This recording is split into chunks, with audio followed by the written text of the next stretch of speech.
A quick question. Maybe I missed this before. Strom's narrating for the play. Did I just forget that part? Nope. Neither, and you be equally confused. Welcome, everybody, another episode of Box Fall, Everyone Dies. I'm here with the crew of the Nostromo. We are all equally confused, and it is episode 82. To start the confusion, Decadic, tell us what happened last episode. Previously on the Nostromo, our easily distracted heroes with the attention spans of children got wrapped up in yet another completely unrelated side quest about... Hey, wait, what? They didn't? You mean they didn't pursue some new damn subplot? They actually tried to stay on task? We are talking about the same party, right? Pirates, the Snake Guy, Horny Doctor, Awkward Wizard, JFK. Wow, oh, okay, that's surprising. All right then. As I was saying, our brave, stalwart adventurers, dedicated to completing what they set out to do, continued their stay in the Ysarian capital of Seahall. Captain Zorksan Venomton and Strom Skybiker reconvened with Edwin Smoot at the local tavern, where Zorksan made inquiries about one Clarence Anglin, a Ysarian who purportedly escaped out of the very same Yuan-Ti prison in Quixava, where the captain's beloved Reyna is currently being held prisoner. After greasing some palms, Zorksan was told to return to the tavern later that night to meet with Anglin in a private room. As Strom spied upon a group of Metian women huddled at a nearby table, a town crier entered the tavern, announcing the debut of a theatrical performance of the play Our Ysarian Cousin, opening their first show the following night, where prominent Arch Senator Julius Lincoln would be in attendance. Smoot informed his compatriots of the political landscape of Seahall and its governing bodies, namely the opposition between the Green Ship Party and the Brown Wagon Party, of which Julius Lincoln was the leader. Learning that the greatest point of contention between the two was the Green Party wanting to declare war on Metia, and the Brown Wagon Party advocating for peace, and with the knowledge that Strom's villainous mother, Whifflix, had recently purchased a potent poison, the crew suspected that Lincoln might be targeted for assassination at the performance of this play. Excuse me. Especially after hearing that Lincoln had invited representatives from the Green Ship Party to share his box at the theater, and the tickets for said members had been purchased by the Metians. The crew purchased tickets for the theater box adjacent to Lincoln's for the same performance, and Smoot led his companions to meet with his father to try to get an audience with Lincoln to warn him. But upon approaching the carriage meant to transport his father, Zorksan saw the body of the carriage driver thrown down a nearby well, and driving the carriage was Mistress Allentine, a mountain of a woman whom Strom knew very well from his youth in Metia, who made up for a lack of magical talent with immeasurably cruel strength. With the captain leading the charge of the blast of cold, freezing the poor horse drawing the carriage, battle commenced between Zorksan, Strom, and Smoot, and with the Metian agents, including Whifflix herself and Strom's sister. Strom managed to slay Allentine, with his mother and sister escaping, and the captain narrowly avoided a long fall to a short stop by teleporting back to the Nostromo, leaving Strom with a blinded Smoot among the slain bodies by a senatorial carriage in the capital of Ysaria. Stay tuned to see how our heroes get themselves out of this nastiness on tonight's game of Dungeons & Dragons, only on Rocks Fall, Everyone Dies, sponsored by Our Ysarian Cousin, now in theaters, as well as, Corey. Our additional sponsor this week is the Noble and Humble Pancake, or hot cake, griddle cake, or flapjack. Made using fried batter in a number of different ways, often found in many countries in different flavors and different toppings. That is the Noble Humble Pancake, griddle cake, hot cake, or flapjack as our sponsor. Over to you, Tony. All right. I just point out that you forgot about the point where I got the town crier beat up. Oh, yes, that's right, yes. Jesus Christ, you did get the town crier beat up. She beat the shit out of that poor guy. He completely left the ground before falling back down. Best 20 copper I ever spent. And credit where credit is due, Zorksan was the one that killed Valentine. So. Oh, was it him? Oh, I'm sorry, I thought it was Strong. Because I ran off after Mommy Dearest. Ah, that's right, yeah. And sister, which is interesting. Yes. And sister. Mm-hmm. So, yes. So let's start off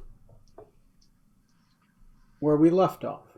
Zorksan, you find yourself teleported very safely with a double-lot roll cleanly on your bed, relaxed and composed. What do you do? Relaxed and composed is probably a strong word. I'm hurt pretty bad also.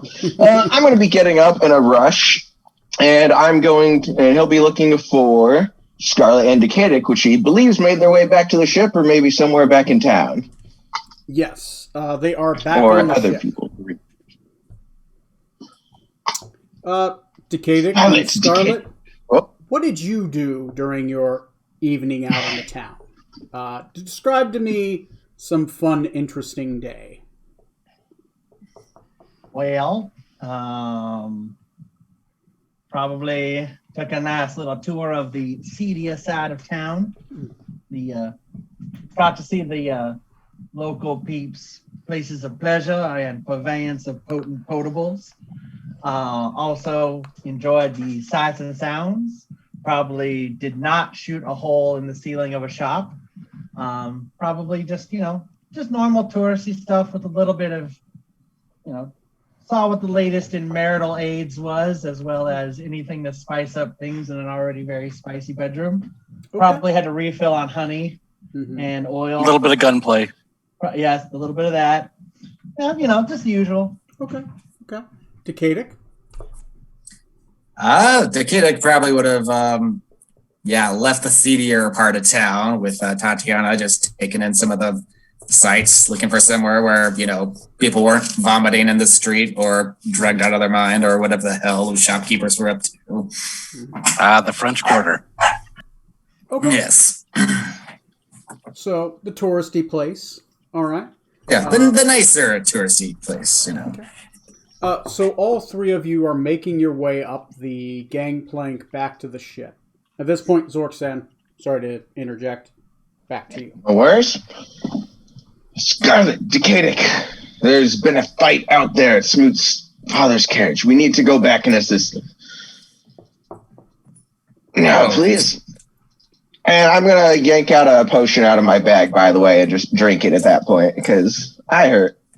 Okay, roll d8s. Captain, if you know about a fight in the city, then how would you know back here on the ship?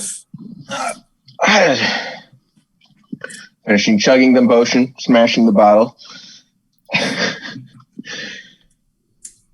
I was about to fall and I didn't want to be a splatter on the ground. It was the first place I could think of to go that wasn't going to hurt too much more. Yeah. Oh, very well. Let's go. And I'm going to start dashing off the ship. Okay. All right. Yes. I'll turn to Tatiana and be like, don't know how safe this is. If you should stay here or come along. I'd love to come. This is exciting. All right, then. Scarlet, quickly, let's go. Okay. You guys are roughly about 15 minutes away. How would you skirt the time to make it faster? This would be a skill challenge for the three of you. What skills would you use to expedite your travel? Ooh. It is an urban terrain.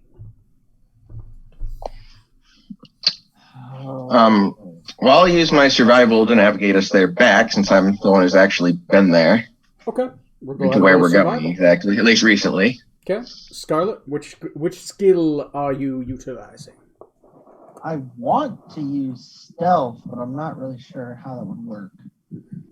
You are moving quickly. You can use stealth to try to blend in with the crowd, helping you be less noticed in case you're being tailed.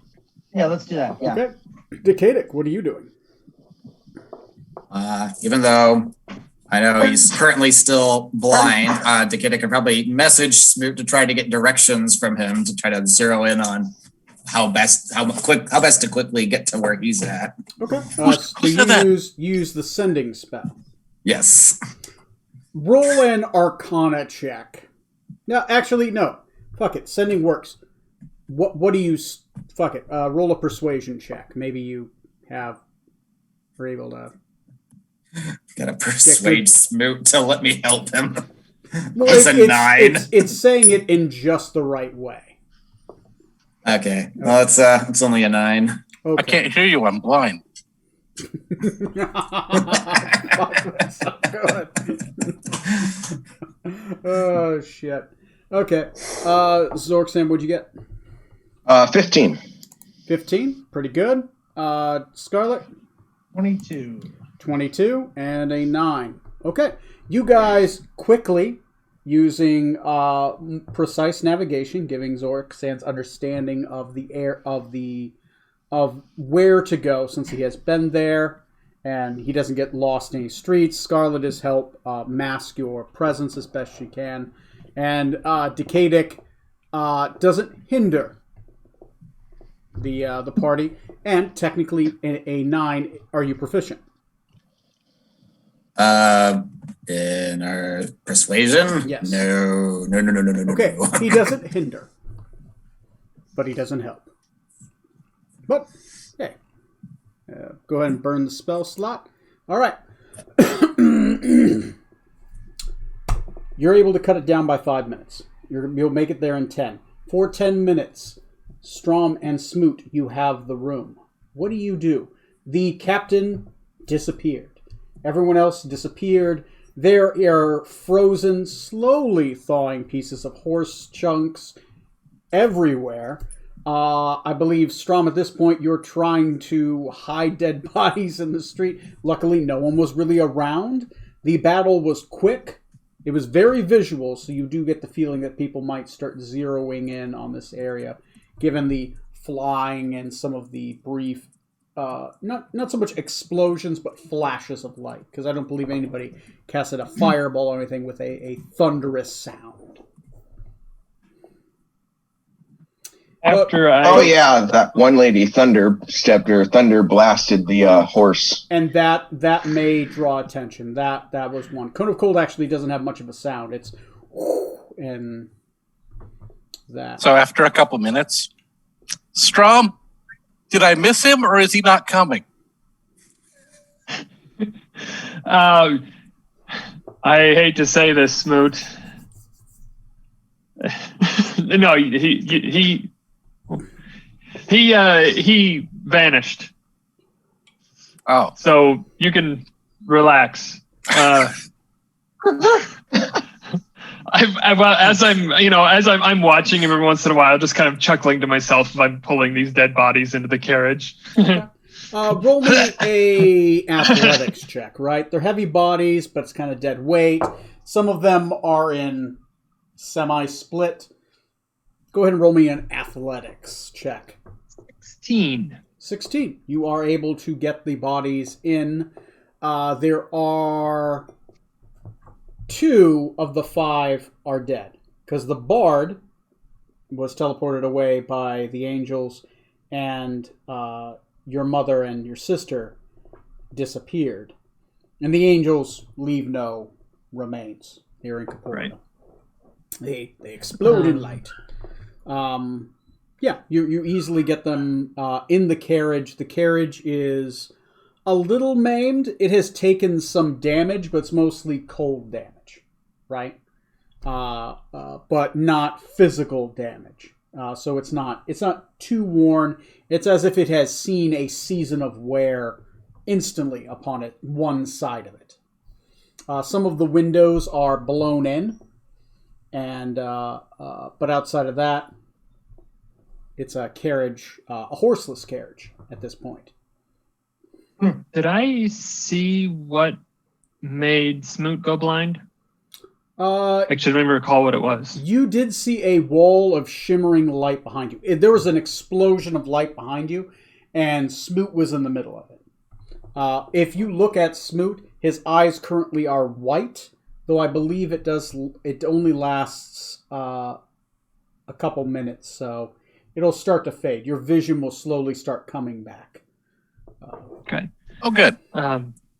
So as I finish throwing the bodies over, I'll go and grab Smoot and sit him down next to the carriage. Okay. So he can recuperate. Okay. Roll me. It's been about, I would say, 4 minutes. At this point, half of your vision is back, Smoot. In combat, it would come back quicker, but we're just doing this roleplay. So, Strom, at this point, make me a perception check. It's hearing based. Hearing based.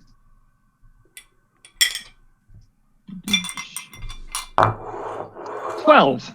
12. All right, pour myself some more apple juice.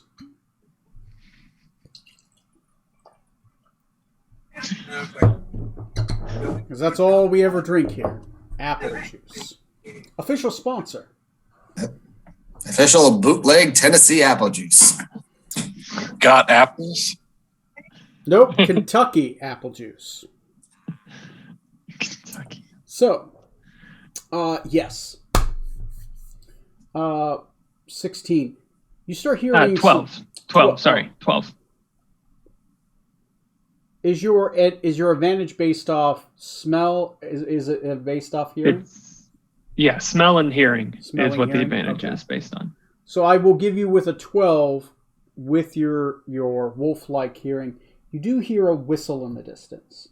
It's very light. You can barely catch it, but it's kind of quiet out. You're whoop, whoop, whoop, whoop. It's a distance off. Normally people might not catch it at first. Okay. Especially with the sound of the birds in the distance, right? There's just a lot of birds. Would I recognize this as potentially like the city watch? Make me an... I will let you make that assumption. Okay. All right. I am going to assume that is city watch. And at this point, do the wheels move on the? Can the wheels move on the carriage? Sure. The wheels weren't damaged. It just took elemental damage to the side of it. The wheels on one side maybe are a little bit frozen, but you think if you get enough momentum going, it could move. You are down a horse. You would need a large creature to move the wagon. Smoot, I think there may be some attention that may be coming our way. Is there a place that we can potentially stash the carriage that's out of sight? Here? Yeah. Nope. This is the pickup area. No. This isn't the pickup area. Oh, it's the parking lot. This is the parking lot. They were going to go to the pickup area. This is just like where your father's wagon would have been, because you were trying to get to the wagon before, and then meet him there in the wagon. Gotcha. Do you think there may be any trouble if we're found here with your father's carriage with horse bits all over? Probably not the horse bits, but the bodies. Shall we walk to the Senate building? Yeah, it would be the Senate building is where your dad would be. Okay, let's take a walk. You lead. All right, let's go. And I'll hold on. Yeah. Hold my hand. Hold my hand. Okay. Don't let go of your buddy's hand. Okay. At the 6-minute mark, two grown men go hand in hand down the main road. Skipping. Towards the courthouse. For what reasons? Unknown. Perfectly legal. Mm-hmm. So, all right. As promised, you gentlemen arrive at the 10-minute mark. So let me set that scene. The pieces of horse flesh are still frozen blocks. They have not thawed yet. Just like a pound of frozen roast beef left in the sun, it's going to take a couple minutes. It's mostly going to do the outside first, leaving the inside still frozen, right? And, slowly fall into necrosis. There, you do not see the dead bodies at all here. You do see some knocked over barrels. The door to the wagon is closed, which is contrary to what Zorksam remembered. And you do not see either of your friends here. You do know there is a dead body in the well. I believe Zorksan made that one because Zorksan has the ability to see that far down a well. And there's pickles everywhere. Also, additionally, at the 10-minute mark, as you guys begin to approach, but because Scarlet had rolled a stealth check, you are able to circumvent off to the side as the City Watch approaches. A woman from a nearby building does come out, and she points down the street. And she says, "They went that way!" You guys see this from an alleyway off to the side. What do you do? Captain, care to fill us in on what happened here? Well, I guess hopefully. I thought I was explaining that on the way there. Well, I will now then. How about your character had explained it on the way there? Zorksan, explain. How would you have explained it on the 10-minute march? Let's see. Where did we leave off? We left outside the tavern, and Decadic left with Tatiana to go do something else. Yep. Okay. The tavern was a little too scrupulous. Seems like a nice establishment. So,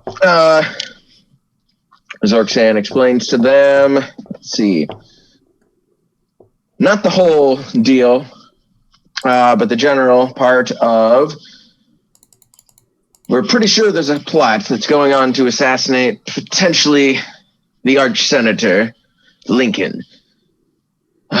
We thought we'd go meet him at a play he's supposed to go feature at. And to get there, in order to get better seats, we thought meeting Smoot's father would be helpful. We went to go meet him out their Senate building. And outside the cart was definitely not Smoot's people. There's a body in the well. Seems we hopefully prevented some sort of kidnapping. I'm not actually sure. Well, I guess at this point I should also mention, well, if you guys have messaged, you should message him again if possible, or cover it in there if they won the fight or what's going on, because we're running back manually. So either something's terrible happened, or the fight was finished when I left, but I'm not sure which is why we're hurrying back. But it does appear they wanted to kidnap Smoot's father.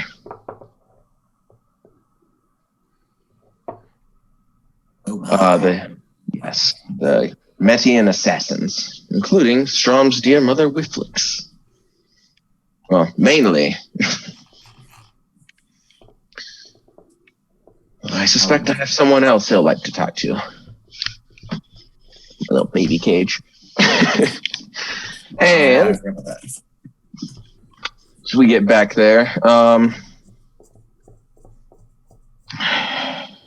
Where did they go then? They're not there. Is that the Senate building over there? I know it was in this general area. Or I guess what? If we're in the parking lot, we can probably see it. Yeah. Does it look like a clear kind of, government building? Yeah, it's way down the street. So think of it kind of like Washington, D.C., where there's this long open area and the occasional statue in the middle of the road, and then a giant Senate building at the end, right? So it's 10 minutes down there, but it's a clear top down, right? So a slow incline downhill. That's where the lady was pointing, right? Actually, yeah, that's where she was. I'll give it to you. You guys are right there. You had a good view from the side. Yep, from the side. Yes. You can clearly see she is pointing back towards the Senate building. Strom and Smoot, you guys pass a bunch of guards going beep, beep. They don't seem to know what they're going into, but they seem to be just heading that way, and that's about it. They don't seem to be. Are these Capitol Police or local police? These are definitely local police, right? They don't, and definitely you can assume which one of you has. It's empathy or insight, this edition. It's insight, right? Roll me insight rolls. Smoot, you get advantage because these are local people. These are your people. 30-20 for me. 30-20. Come on, roll. Well, it's a good thing I have advantage. Because I rolled an 11. Woo! With advantage. Yeah. Smoot, these are definitely, with the insight, I'll give it to you that you know, something that Strom wouldn't know, these are local police, not Capitol Police.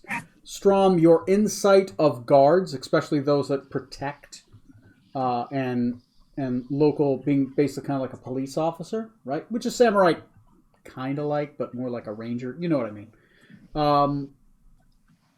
These guys don't know what they're going into, right? They're basically probably got an alert. They're going down this way. They're whistling so the people just stay out of their way. And they're whistling, you assume, probably because whoever maybe made the call would hear the whistle and know to come to them with information. That's another reason you whistle, not just to warn people, but also to like, hey, I'm someone you might want to talk to. Okay. And they're going that way. They're not going fast. You think they're going to be there in about maybe 5 or 6 minutes. So speaking of 5 and 6 minutes down, what do you guys do? Having had no luck communicating with Smoot, I'll cast Sending to Strom instead. Okay, burn the spell.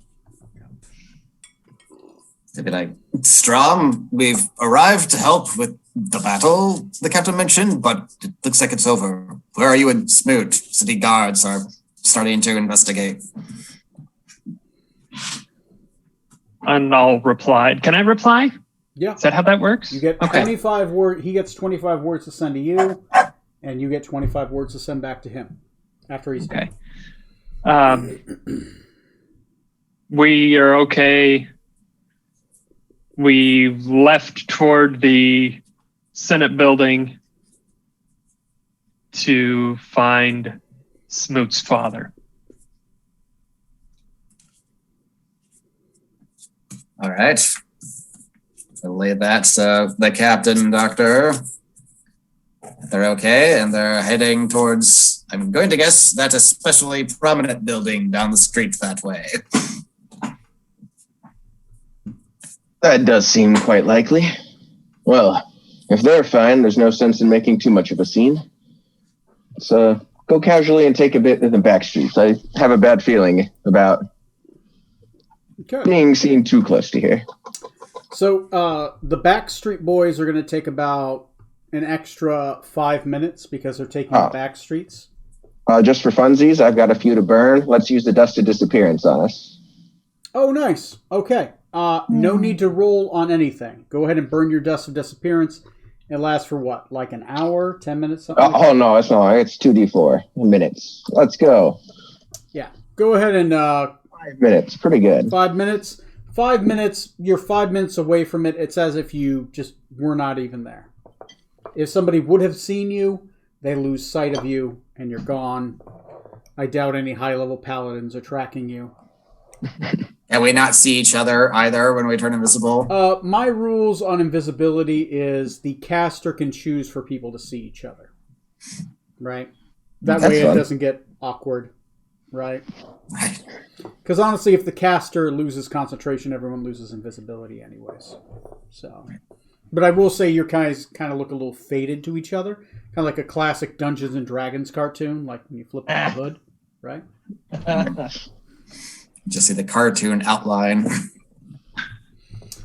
Anyway, you guys will be there. Honestly, what? You guys had a 6-minute head start. They're taking an extra 5 minutes. You guys have a full scene of being at the Capitol before anyone else arrives. You guys will arrive at the Capitol unhindered. What do you guys do? Strom and Smoot?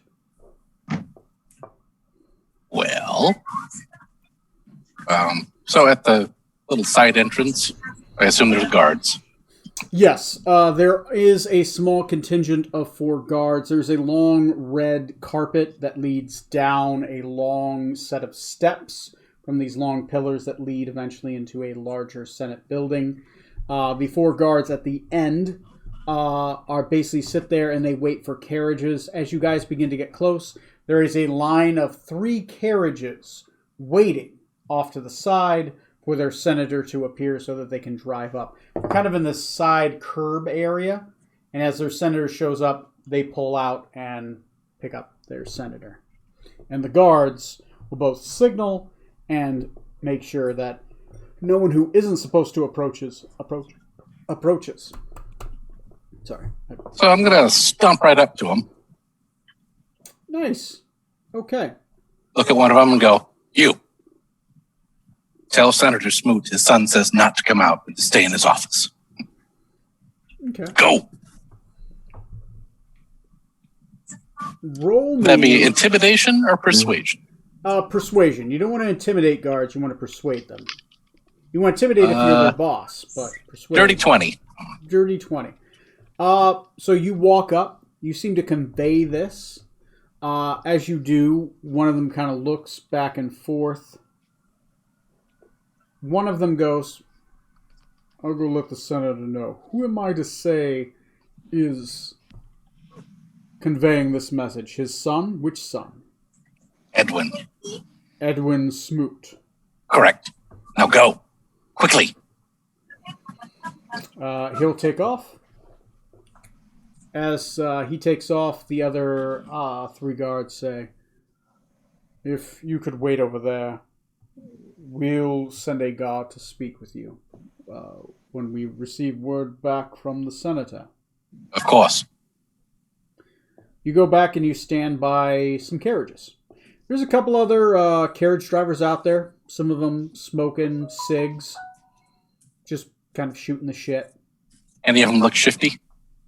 I mean, they're carriage drivers. Obviously, all of them are shifty. Uh-huh. Whoa. I mean, shifty like the kind we just put down. Like Median shifty. Oh, like Medians. Roll me a insight check. Anyone with long eyebrows? Anyone with unplucked eyebrows. That's going to be a new 22 thing. and it's trained. 22 and it's trained. You feel confident that these are just Median men. They seem very confident, and they seem to know each other, and they seem to talk to each other in Median men? Sorry, I didn't mean Medi. I meant Ysarian men. Sorry. The Medians would call them Median men, but they are Ysarian men.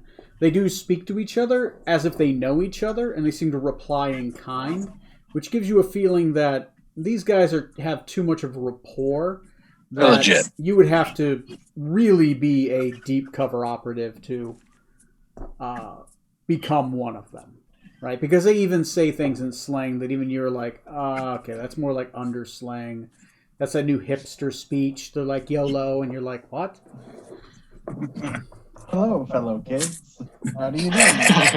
But these guys generally are about between 16 and maybe 18 years old at best, right? They're young carriage drivers. Probably interns, right? But, cheap labor. Ugh. That's what politics Or is for. intern in the well. Yeah. After about 10 minutes, you guys are still about 3 minutes out. The guard comes back. He speaks a little bit to the other guards, and all the guards look in your guys' directions. They look at each other, then they look back at your direction,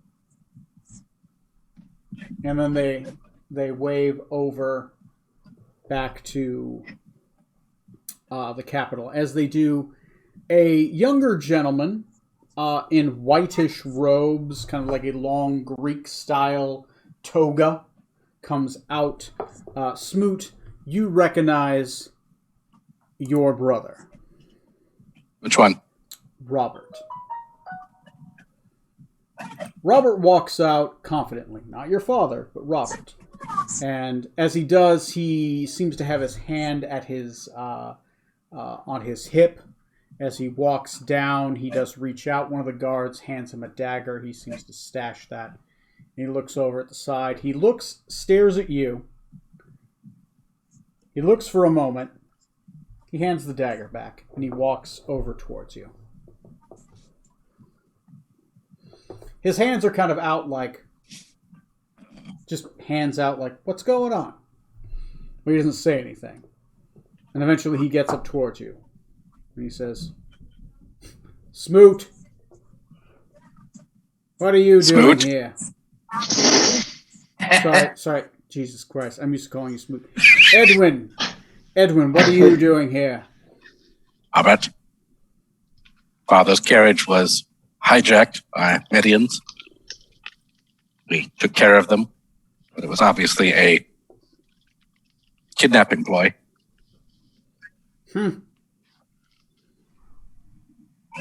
Unfortunately, his horse exploded in the conflict.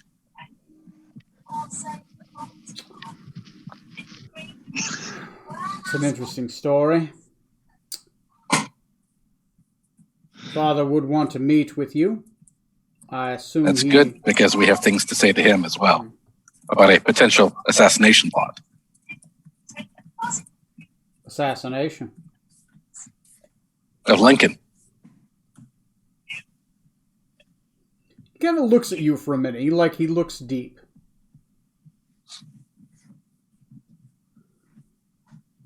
How long have you been in town?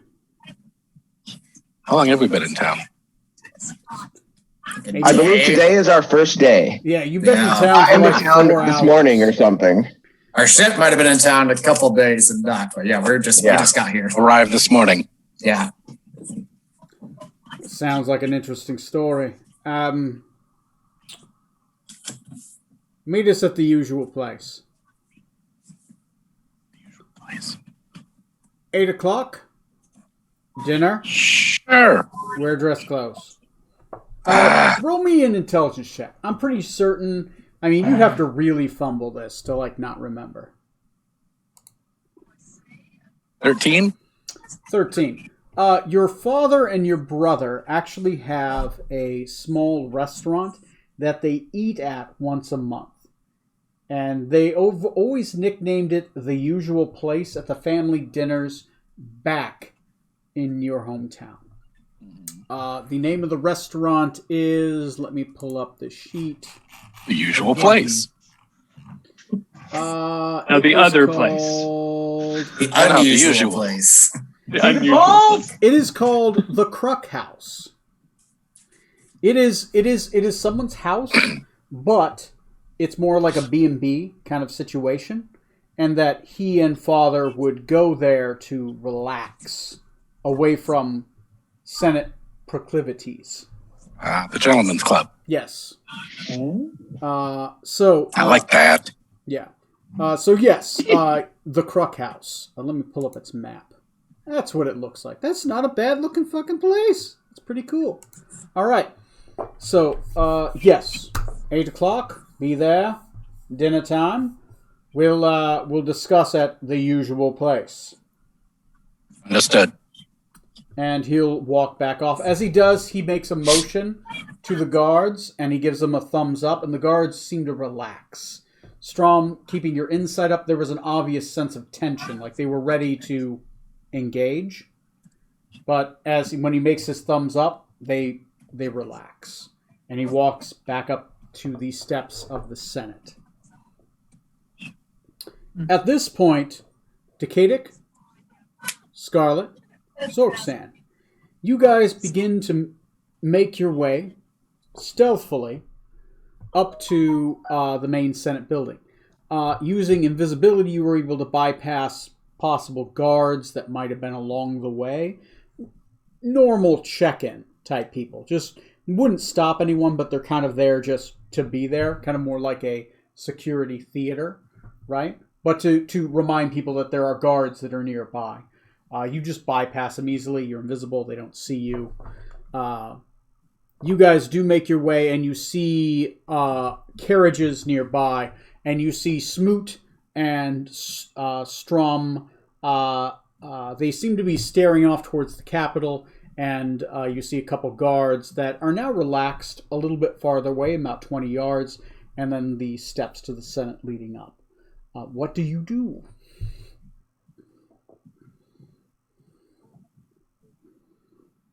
Oh, Strom, oh, Smoot, it's been too long. Where have you been? And I'll just run up and try to hug both of them as much as I can. So you're about 30... I'll do the old hand on the head. Okay. Yes. So you're about 30 yards away at this point. You start running up like, ah! So the guards do not seem alarmed that the people are coming up towards you. You've already been given clearance, so... The guards, by the way, are 20 yards from you. The capital is about another 40 beyond that. Everyone's in the same scene. Go. Oh, where have you been? I'm glad nothing else came up. Seems you're both still alive. I was expecting you to splat, and then I was expecting you to land, and neither happened.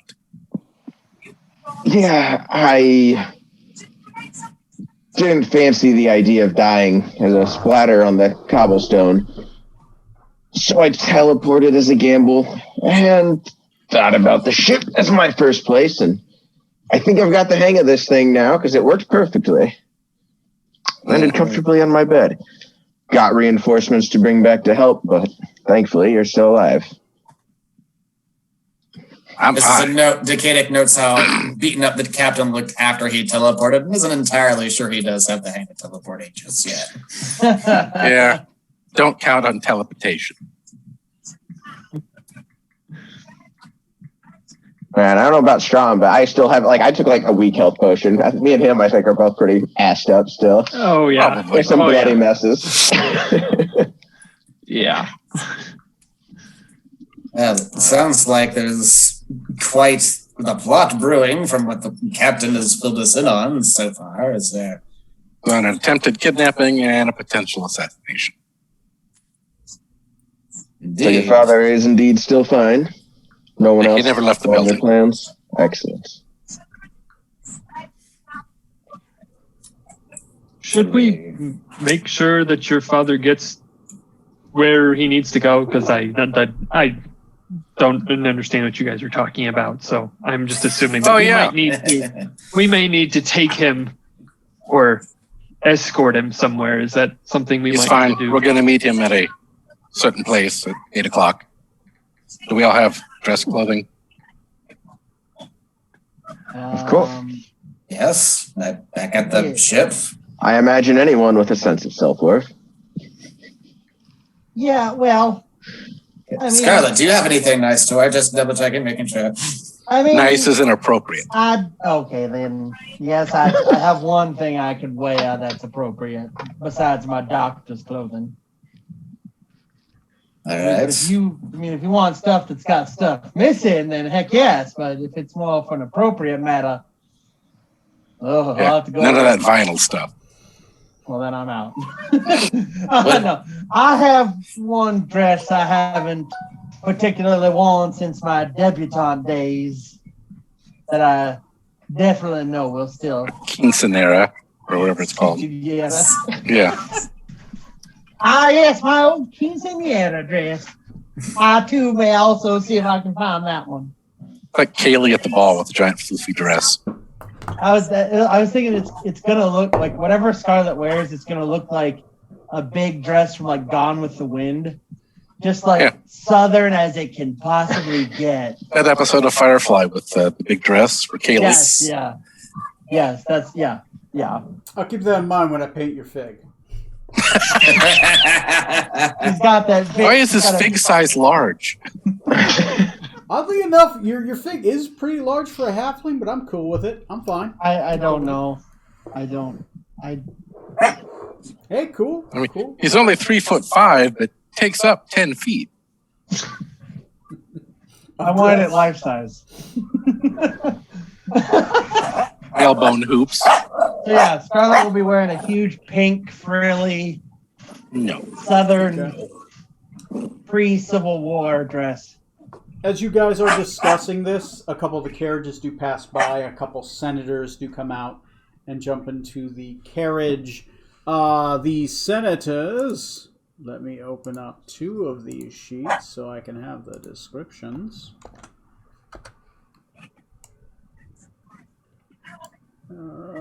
someone roll me a d20. Got it.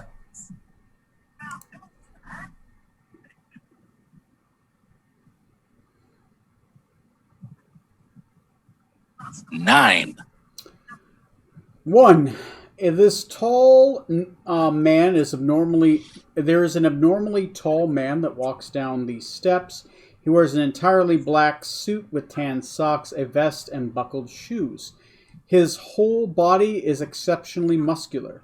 His golden hair is graying along the sides, and he has receded to reveal a widow's peak. His face is covered beneath a completely black helmet, which looks out of place. He's in a suit, but he has an entirely black helmet, and this black helmet is as if it is a battle helm. Like an antique battle helm. Yeah, a little demonic looking, but yeah. Ooh. Roll again. Okay.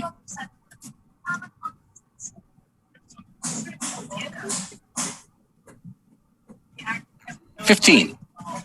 15. Oh, and by the way, roll me a history check for each of those. Smoked.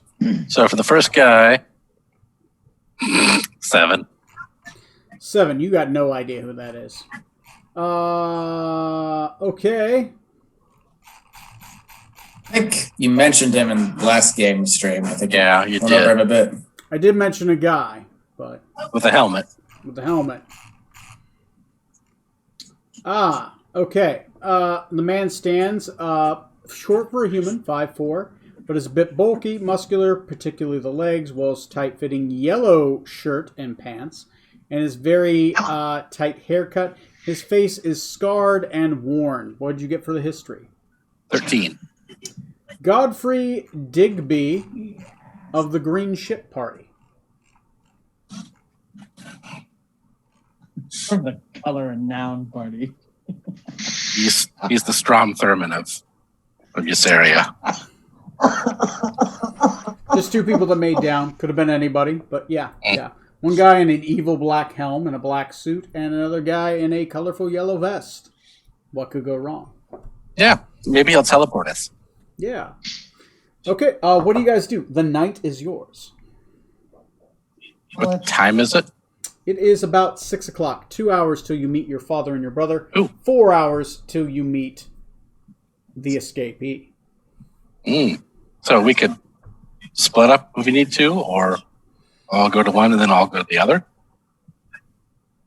Depends how long the dinner takes. Yeah.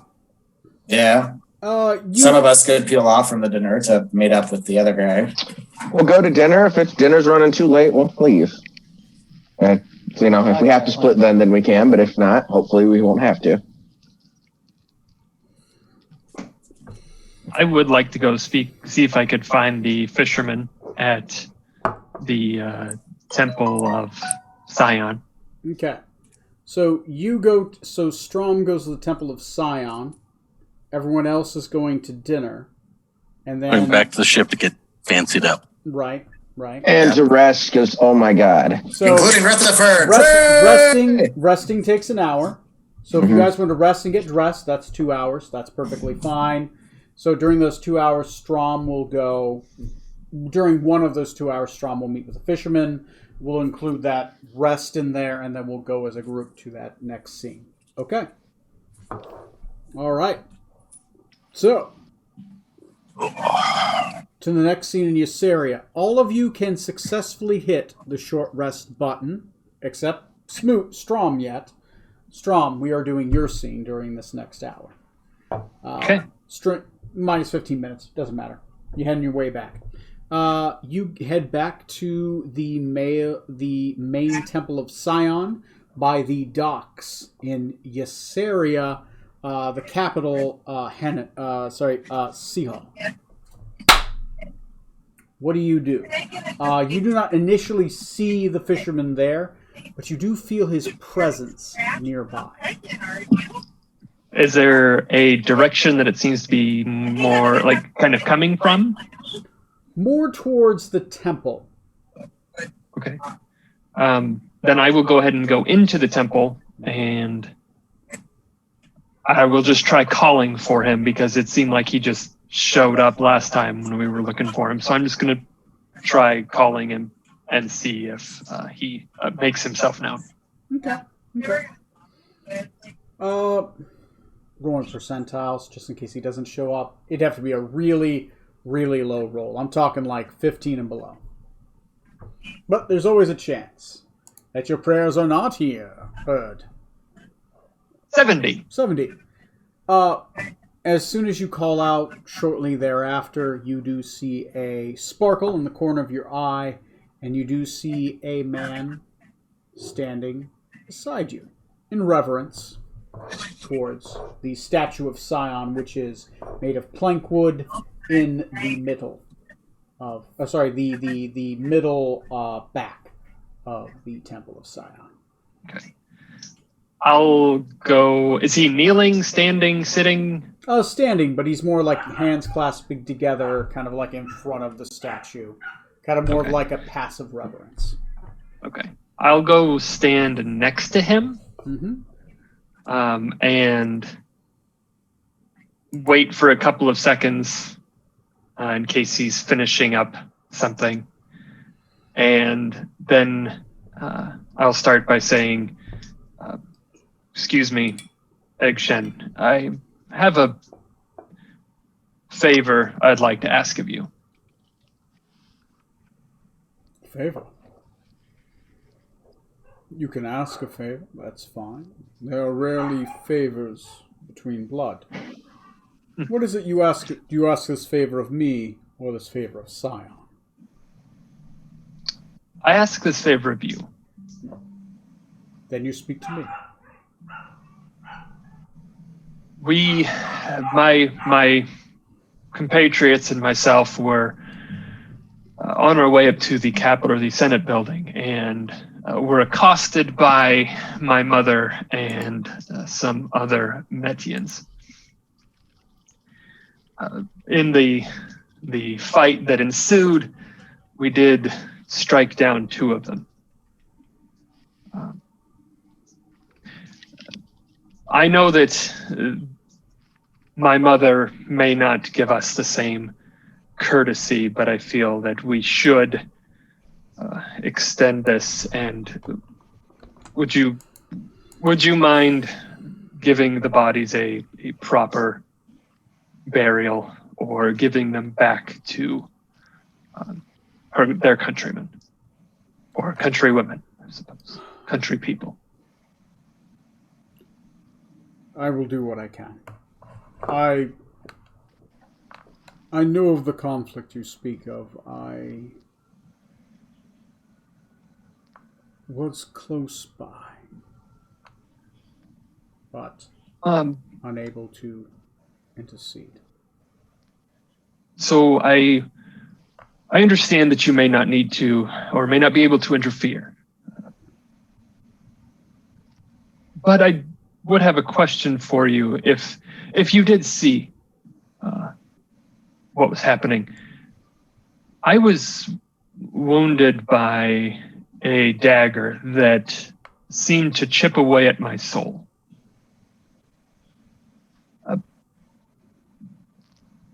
Is there any way to prevent further damage to my soul from that weapon?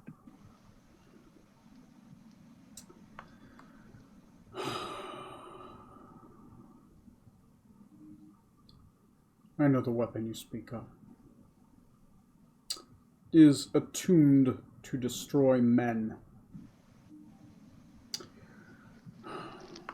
I assume the woman you speak of who stabbed you had irregularly long eyebrows and familiar features. I won't lie to you. You met your twin. Oh, what?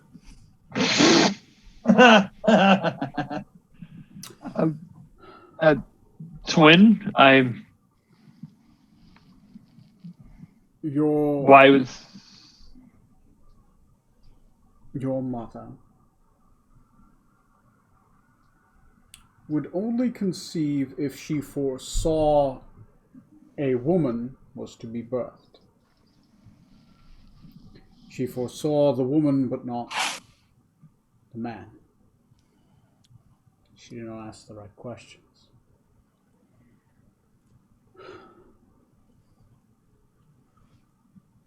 Your sister, Jonah Willix Booth.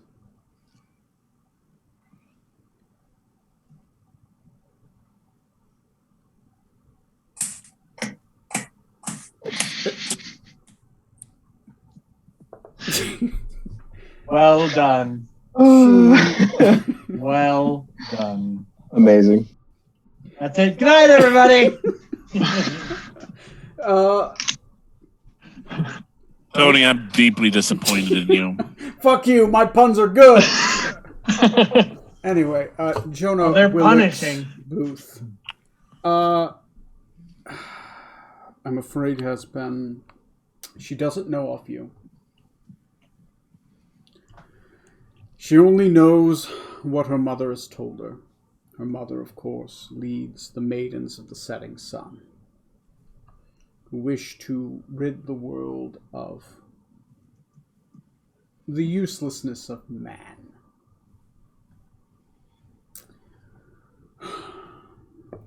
I have lost 2 operatives trying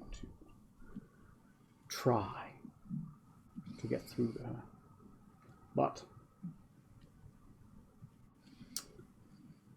her mother is a corrupting influence. Sadly. Well, that is a long story. A very long and complicated story. You would have to write a sonnet to explain its intricacies. Deal. So you do believe that she is capable of being redeemed? I don't believe anyone is beyond redemption. The good in me believes that she can be. I can protect you from the bane of her blade. But in return, I would ask something of you. What would you ask? Well, I'm glad you ask. You have 24 hours. Please memorize this play. I need you to narrate for me at about, let me check here you go. There's a flyer. You're on it. You're going to be the fisherman in this play. It's going to be 8 p.m. at the Ford Theater. You can show up early at 7, right? I just need you to narrate the lines for the first act. I mean, do you just get stage fright, or do you just not want to do it? Oh, no, she definitely wants to kill me. So, yeah. Okay. No, I get you. Yep. Oh, by the way, just to not make things awkward, he waves his hand. You don't notice anything at first until you look at your hands. They look a little bit more older, a little bit more miserly. Yeah. You now look like the fisherman. Oh, cool. All right. Well, good luck. Remember, there's always a chance. And just because something's hard doesn't mean it's still not right. I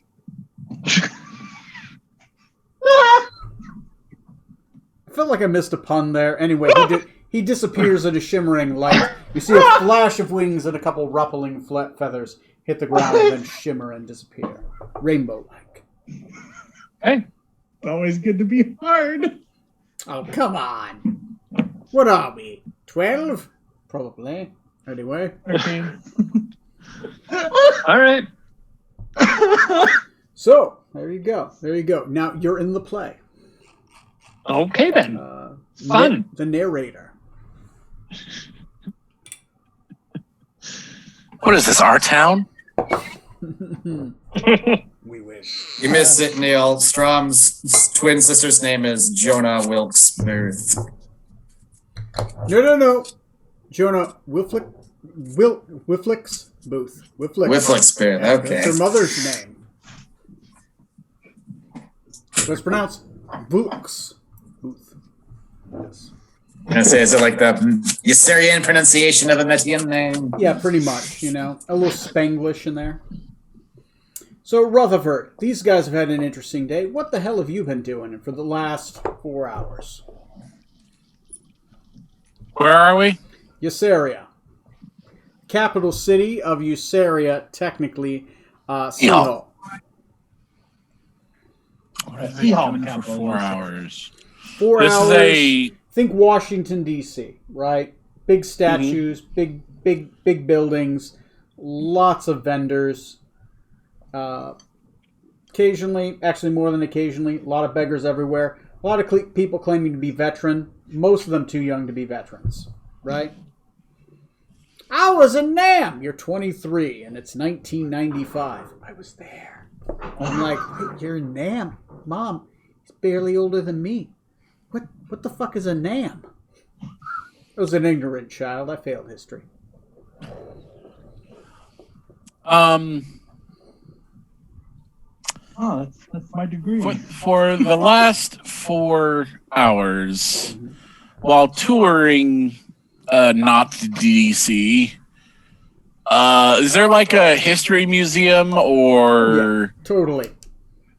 All right, I would have gone there and looked at all of the things and brushed up on my Usurian history. Okay. And then I would have gone there.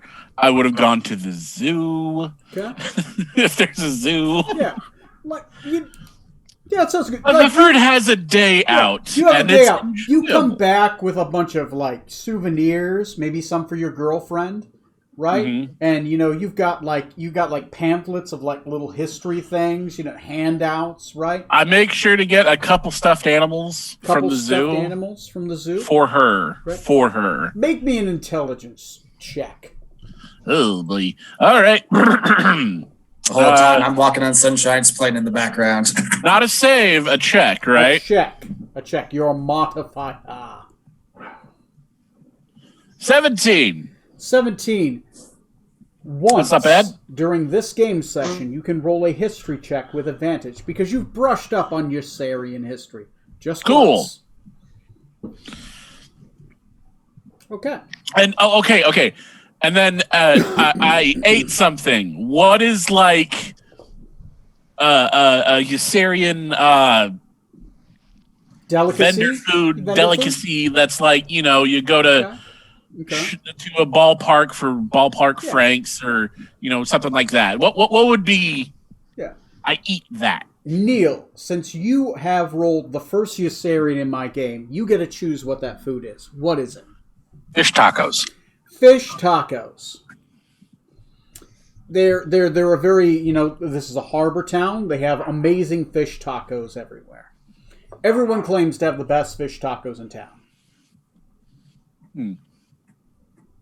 I put that to the test. I eat about 3 different fish tacos from 3 different vendors. There you go. Right? You try the sampling. Your belly is full of fish tacos. And you have touristed the fuck out of this town in the last 4 hours. You kind of come back to the ship. A couple of the guys, as you're coming back up, look kind of assed up. Like, man, those guys look like they had a terrible time. As you walk out with a hat that has hands on it that do this, right? Some stuffed animals in your hands, a pamphlet in your pocket. Okay. Setting the scene, Strom, you come back. Go ahead and talk whatever you guys would talk about for the next hour. Obviously not a full hour. In preparation before you guys meet with the Gentlemen's Club in Usaria otherwise known as Kruk House. Be like, oh, Egg Shen, you've returned. Did you have something else to discuss with us? Oh, you're muted, Matt. You're muted, Matt. Do I sound like Egg Shen as well? Yes, you do. Okay. It is a full illusion. Okay.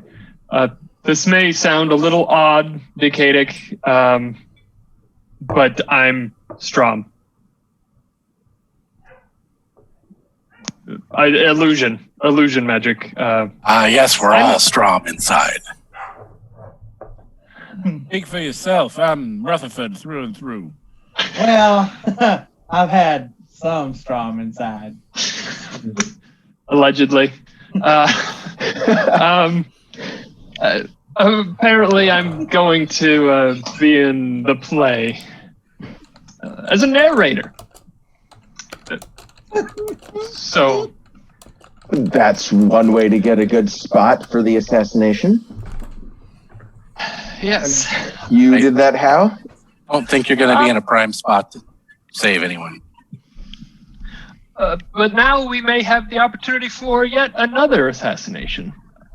Egg Shen did make a comment about someone wanting to kill him shortly after he made me look like this. So if I get this straight, there might be an assassination on one guy, and you are disguised as another guy who might get assassinated as well. Okay, just want to make sure we got our assassinations laid out. This after a potential kidnapping. Oh, and a potential kidnapping. All right. So I had a hell of a day. Some of y'all look like he called Mike Tyson a sissy. What the fuck happened? It was Mike Tyson. Oh, I've heard of it. Isn't he a Goliath fighter in the gladiator rings? Brilliant. Yeah. He bit a guy's ear off. I was there for that one. He's done worse than that. Done a lot worse than that.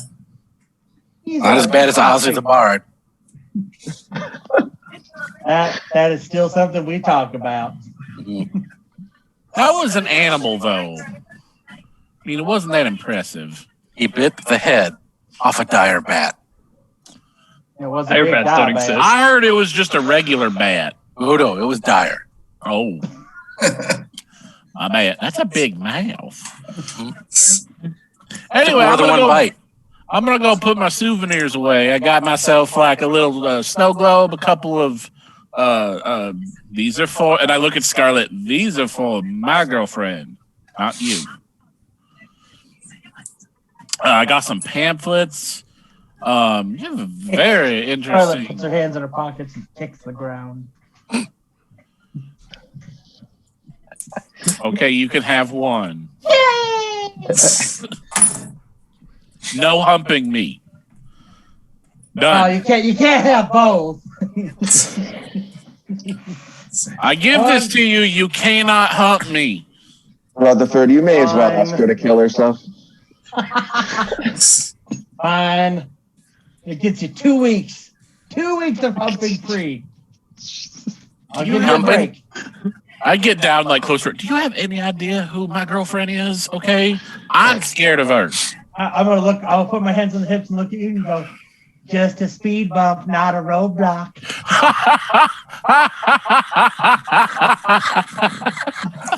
Are you referring to your size? Scarlett's gonna shoot you a look. Zork said. Technically, everything's a speed bump if you hit it fast enough. Is that what the kids are calling it these days? I hope so. Anyways, looking at that theater brochure, Strom, that you have there, I see another interesting name on there of who's starring the play. Robert Smoot. Is that my brother? Ooh. Oh my! This gets more tangled the more we learn. Mm-hmm.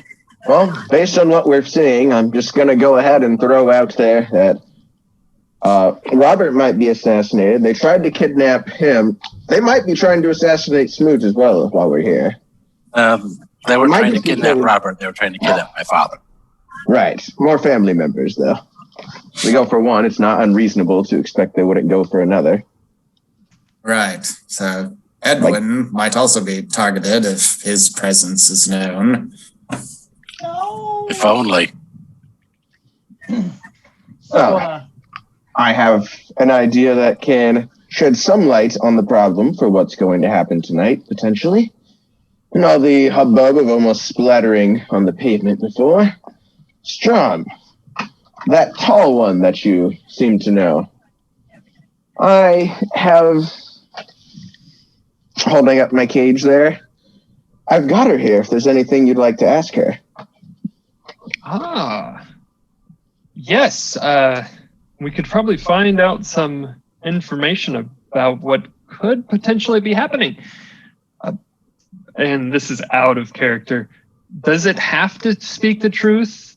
It does. If you ask it a question? Okay. Yeah, well, you can ask me that in character, too. One's in the cage. Or I know we've used it before, so I was like, I don't know. Ah, true. Only that once was so-so. Yeah. Right. Who knows if any of us were there in character or not. Yeah. So yes, I think that would be, it may shed a little bit more light on what may be happening, what may or may not be happening at the play tonight. When you're done with the questions, you're going to release the soul for judgment, right? Even if I wanted to hold it, I'd have no choice. It's free after the questions are done. I can only get so much from it. But trust me, this soul cage would still be filled with so-so if that weren't the case. There's only so much blasphemy I can take. Yeah, I'm convinced you would never let that soul go if that's how it worked. Yeah. We finally found the limits of Smoot's debauchery. I'm only borrowing their soul for a little bit. It's not that bad. I have limitless debauch for everybody. So, what are you guys going to do? Let's see. Do you want to ask those questions before or after or in between the dinner and the meeting, Captain? Well, I stole this roughly 2 hours from her, so I can only keep it here for roughly 6 more. After that, it's free to go. Well, if we have some time... There's 6 questions that can be asked. Or if you can prefer, I can just zap her for a bit of her life or as well. Just throwing it out there. No matter how much joy that might bring me, let's refrain from making Smoot uncomfortable. And the questions have to be truthful, right? Yeah, so the questions, whatever, the answers are like 1 to 2 sentences, and they can be a little cryptic. But they do need to be truthful to the best of her ability. Alright, sounds fucked up, but cool. Soul Cage. Yeah. God damn. Alright. Yes. Borrow its query the soul. You may ask the soul a question. No action required. Receive a brief telepathic answer.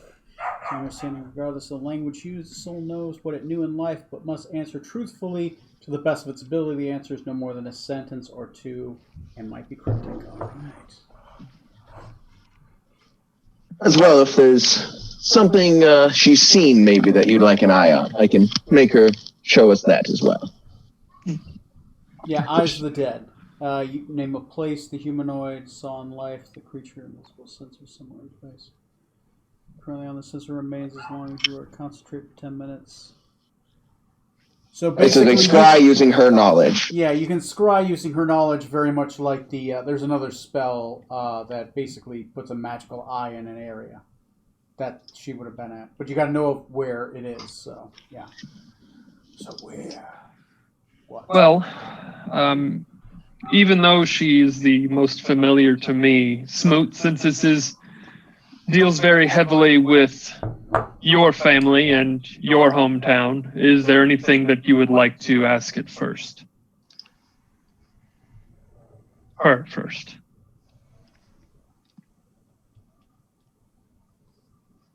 Sorry, I was trying to keep the cat from eating the cables I had the TV. Seriously, A never-ending battle. You should tell me about it. I have lost many charging cables. And I'm like, why is the dog or cat not dead yet?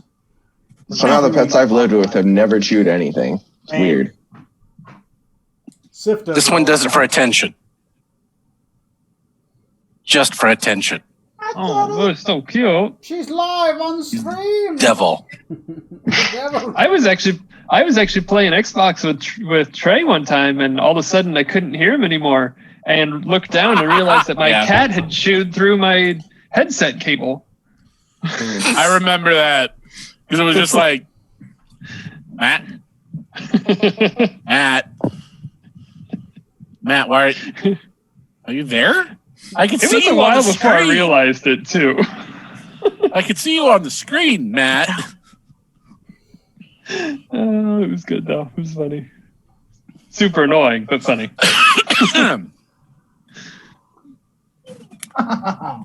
So you guys are on the ship. You have a dead soul you may query for questions to clarify uncertainties.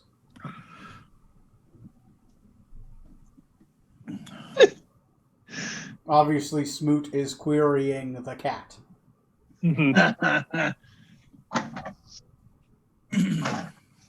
Oh, the cat's eating the TV now, apparently. Open the physical cage, pull out the little kid. Move it out of your hairball.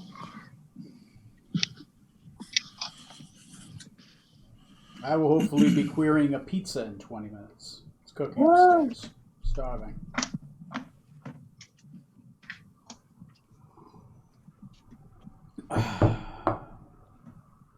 Floor is yours.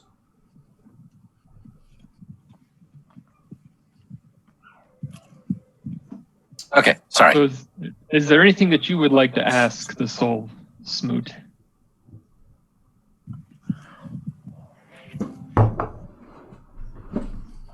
Why were you trying to kidnap my family?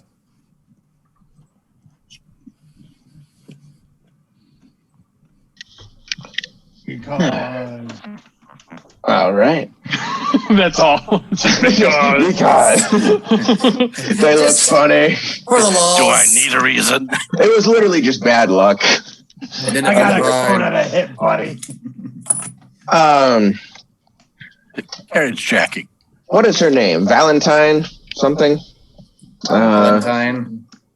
Yeah, I'll just Is call her it Valentine. Valentine? Is it Allentine or Valentine with a V? Valentine. Valentine, sorry. Like Whoops. Valentine, but Okay. Valentine.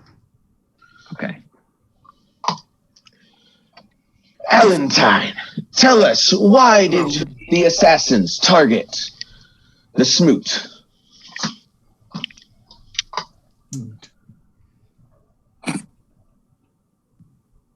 The Smoot. Sorry, my ass wasn't enunciated there. Smoot singular, whatever. One of them.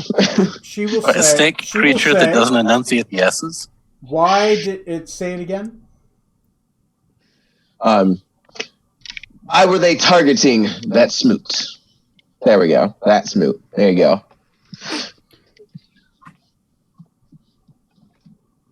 He's one of the senior members of the Brown Wagon Party.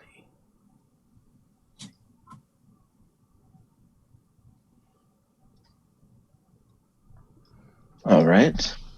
Seems straightforward enough on that one.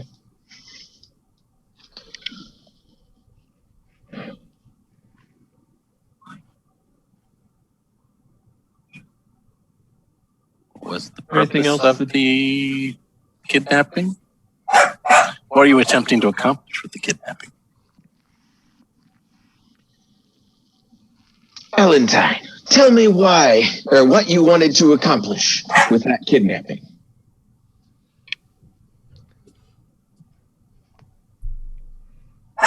We needed the senator to not be the senator. Sorry, dog got me. repeat Yeah. We needed the senator to not be the senator.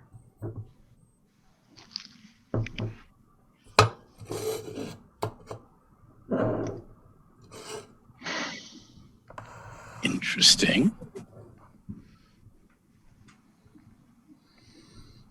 Perhaps. Sorry. Out of character here. Who would be next in line if Daddy Dearest was taken out? Daddy Dearest was taken out. There would be an election in the town on his next Senate appointment seat. So somebody who lives in the town would have to run. More than likely, it would be somebody who can afford to run, because not only being a senator is a position, it also costs money to be a senator. That's why normal people can't be senators. They have to be able to pay their dues. Literally. And aside from my family, who in Hyannisport would be able to do that? Top of your mind, maybe one of the merchant families, maybe the Smiths or the Burtons. They might. Historically, hundreds of years past, they might have at one point. But the Smiths, which party would they favor? The Smiths would favor the green boat party, but the others would favor the brown wagon party. So it'd be split. You're not sure which one would go which because they've become less political over the years. Interesting.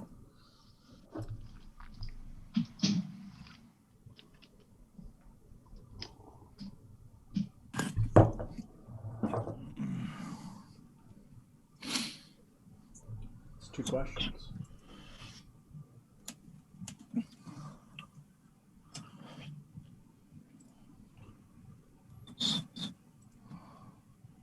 Also think how you're asking the question. It has to be something specific within a couple sentences. Yep. And I will always direct the most germane answer to the direct question. Why would it matter to have the senator out of the way? Make sure you say specifically, why would it matter that your dad, the senator, is out of the way? So if you say the senator, it could be any senator. Just as long as we're being safe. Finally, what's his first name again? The name of Smoot's father is... Give me a second. That Joseph? is probably Joseph Smoot. A 55-year-old man. Not asking her yet. So why would it matter if Joseph Smoot is out of the way? Because he not out of the way. No, not asking her yet. Why would it matter to have Joseph Smoot removed from the Senate? Okay. Better? Yeah. A backup contingency in case tomorrow doesn't go as planned. Also, the senator has a ticket to the bonfire.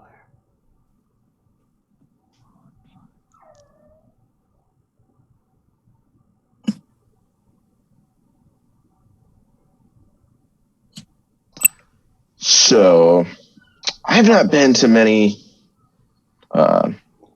Ysarian plays, much less ones here. We haven't been out there. How much is that is probably made of temporary wooden structures that, are flammable?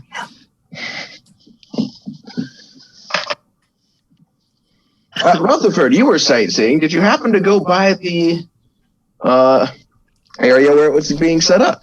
Rutherford, would you like to make a history check with advantage? Hell yeah! Wham! Ooh, that's a 3. Try it again.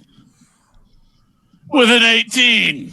18. Hell yeah. The Ford Theater, though, has a marble Colosseum pillars The entire interior of the building and exterior is mostly made of wood, though it is built around the pillar beams and structures. So think Greek engineering, but with wooden inlaid slats. So most of it's wood, except for the marble pillars. So we get two questions we need to ask. What is the bonfire? And what's happening tomorrow night? So what part of the plan is happening tomorrow night? What part of your plan is happening tomorrow night? That would be 4 questions total then? Or would it 5 then, if we do this? So far, it's 3 questions you've Okay. asked. So, What part of her plan is happening tomorrow night? mhm. And what is this bonfire to which you refer? So I definitely have to clarify that part. Okay. So, first question. What is that bonfire of which you just referred? Exactly.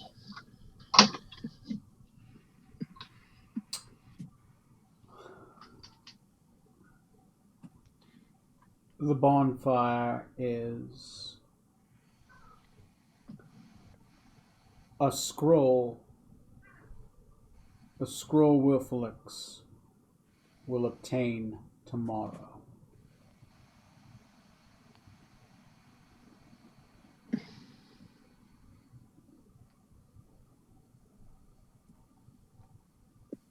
Huh. So she's bought poison. She bought tickets for the opposing political party and is planning to buy a scroll to cast, presumably, a very large fire spell. And presumably.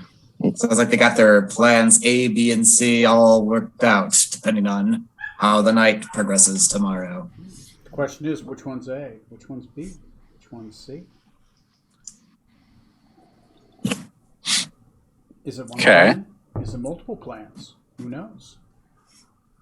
I would think they'd want to try to do it quietly at first, and if that failed, then they would go all out, like, no, we need to kill this guy, throw a fucking nuke at him. So what part of the plan is happening tomorrow night? What part of your plan is happening tomorrow night?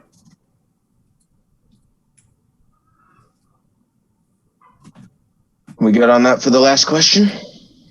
That's the second to last question. Second to last. Oh, okay. Sorry.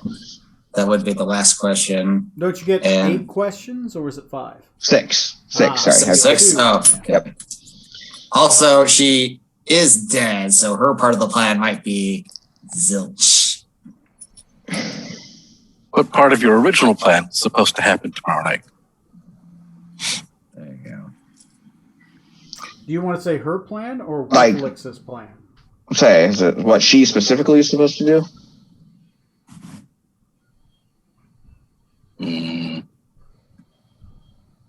What is the overall plan that is supposed to happen tomorrow night? To which you referred.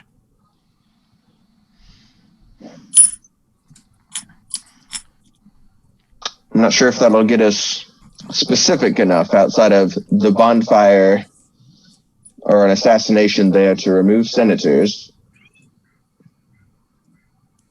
I'm up for it, though. Maybe ask, is the bonfire plan A or plan B? Is that the backup plan or is that their first plan? I mean, they went to all this trouble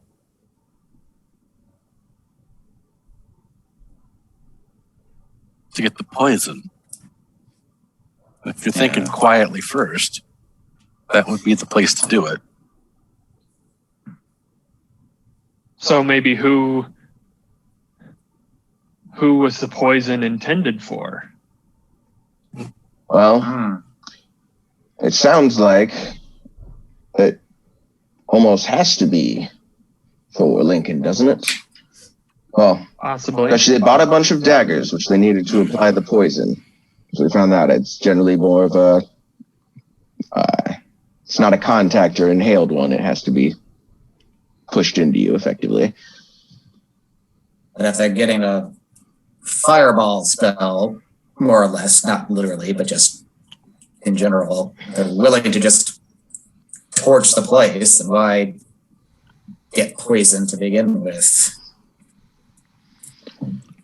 Also, there's the matter of the Metian women apparently buying most of the tickets originally for the Brown Wagon Party. The Green Lincoln's party. The opposing party. Yes. They bought the tickets for them. Here's a question. Why would any Assyrians agree to work with the Medians to begin with? They both want to wage war on the other and seemingly appear to be willing to work together to make that war happen. What's in it for either of them to do that? A great way to kill your enemies. Right. I mean, presumably, obviously their side's going to win. Right. Whoever's side they think. The Metians, if they launch an offensive against Assyria, then that leaves them vulnerable to Wulan and the Dogmen and Lee Harvey Oswald's group to do a pincer attack. So why would the Assyrians, what do they think they have the upper hand with that they would come out on top? Well, obviously, it's the Navy. I don't know. I'm just making that up. No, wait, did we go? Well, we weren't even here when we sailed in, so I mean, it was not like we've seen much of a Navy. I think there's like one ship. And you took it initially when you left. Right. I'm just thinking, I could see like conspirators on both sides working together to be like, hey, we want the war. We know you want the war. Let's work together to start this war. Yeah. For our own interests and totally not to stab you in the back after the fact. And they're trying to get rid of the people that want to negotiate. Yes. Killing your rivals in your own country or having your enemies do it in war. That'll do the trick. So you kill the people in your own country that want peace. And then when you fight, I mean, obviously God's on your side. You're going to win. So therefore, there's no harm in going to war. I mean, the green ship members going to this play are supposed to be friendly to Lincoln or like more open to communication, like they might be willing to work with him. Maybe there was one that respected him that was going that we talked about last time, wasn't there? One on the other side that you found out. Oh, you're talking about Brutus? Yeah, Brutus. Yeah, there we go. The trusted advisor. Brutus, the trusted advisor across the aisle. Julius Lincoln. Maybe they're looking to kill two birds with one stone, take out the leader of the opposing party and also the members of their own party who aren't falling in line hard enough, or who might be amenable to switching their opinions. Or who have been blackmailed. So, do you think that the opposing party's senators are still themselves? That's the thing. See, now that just, not to throw yet another red string on this dartboard of plot lines, but we just fucking learned about people impersonating people and back in Joso. Fucking mind flayers. Are they wrapped up in this too somehow? I wouldn't be surprised if they were. Or are they just casting an illusion on one of their members, like Strom over here, where they just... Getting the senator killed and replaced in a vote is a lot harder, at least in the short term, than just replacing him with someone who looks like him temporarily, who does what you want. Right.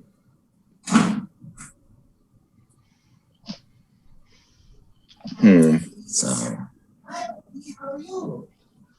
yeah, maybe the plan is to isolate him, poison him, have someone take his place to swing the vote. And if I'm not able to do that, then nuclear option, take him out so he wouldn't be a threat at all. Was it a lethal poison? Very. Mm-hmm. So they're trying to kill whoever. Probably Julius. Maybe ask, are there any other targets besides Joseph Smoose and Julius Lincoln tomorrow night?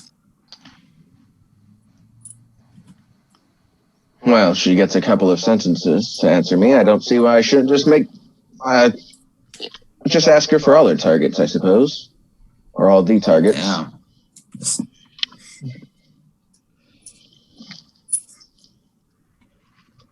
Valentine, who are you? Sorry. Who all are the targets for tomorrow's plan? Who shall be gone away with in some form or other? In general, the Brown Wagon Party. Most members will be in attendance. Specifically, Julius, Arch-Senator Julius Lincoln.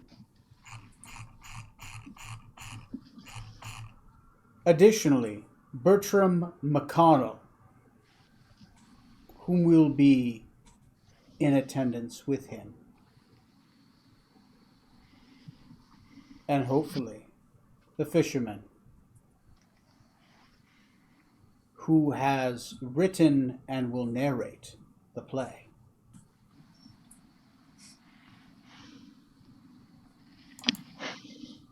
A dastardous lie of true events. Is Bertram the dude in the black helmet? I know we didn't recognize him on sight. Was he the guy that talked about previously? That's the guy I talked about previously. So maybe bonfire is plan A. If they're trying to get everybody. Yeah. There's also a lot of poison too. And multiple daggers. Publicly do the Red Terror and annihilate a large chunk of the rest, while a few survivors get out with horror stories. Stabbing to make sure that some die, and then fire to burn away the evidence and take care of the rest of them. Right.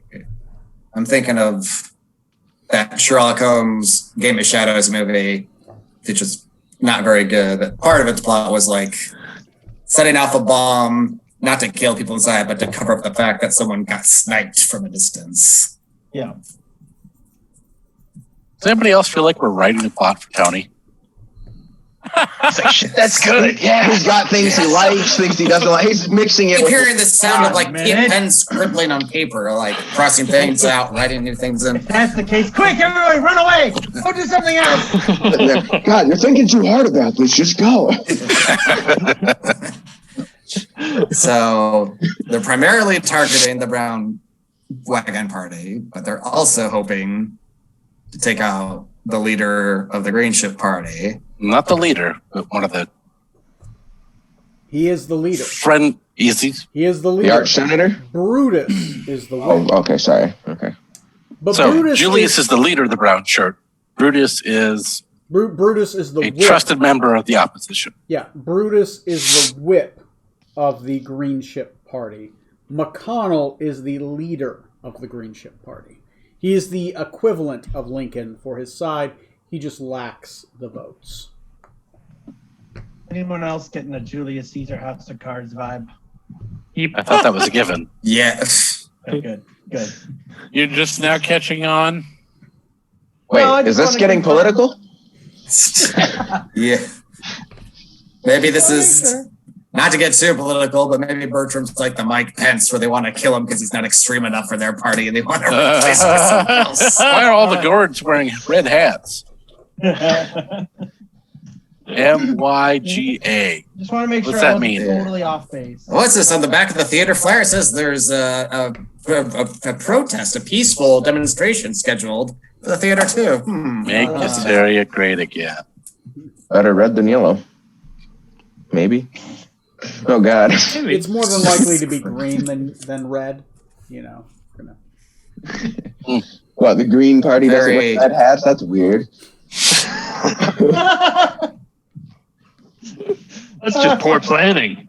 Well, I can only get so much from China. Shipping's constrained right now. Anyway. We have one more question. We got one more question, which, we can always ask, or we have about 5-6 more hours to ask before she's done. If you want to hold it for, well, we probably won't have a more key moment tonight, so, Yeah. The only other question I could think off the dome would be maybe asking who in the Green Ship Party they're specifically working with. Figure out if there's like a turncoat, someone who's like telling his buddies, hey, I'll get the Medians to help us out and take out the opposition. Until the Medians, hey, I'll help you take them out. And also the guys on my team kind of suck. I'll help you get rid of them too. We could also ask, are they trying to take out all the targets that she just mentioned or just one specific? That would tell us who we need to protect. Well, she is hoping the fisherman shows up as well, so just having the fisherman here make an appearance could also distract pretty well. Possibly throw their plans off. Or maybe playing right into their plans. Also that. Strom, how well is your life insurance paid up? I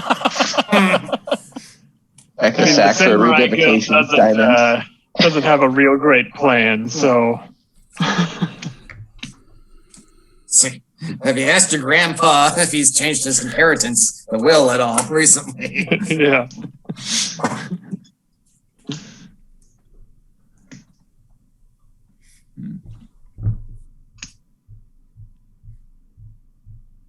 Any question people are feeling strongly towards? I mean, that can go either way. You mind ask me something that she would know? Yes. What do you know that's relevant to our investigation? Lots. Do you think we could have been friends if things had turned out differently? No. What kind of tree would you be and why? Oh, Where do you see yourself in 5 years? right here, not talking to you. I mean, if we're going to go have dinner with Smoot's dad, we could also get more info from him, which could maybe help us narrow down possible leads to ask. True. We got some time. Yeah, we just got the one question. I could easily do that in between our 2 appointments. But now we do have more information that we can give to Smoot's father. Mm-hmm. That too, yeah. So let them know it's not just this party being targeted.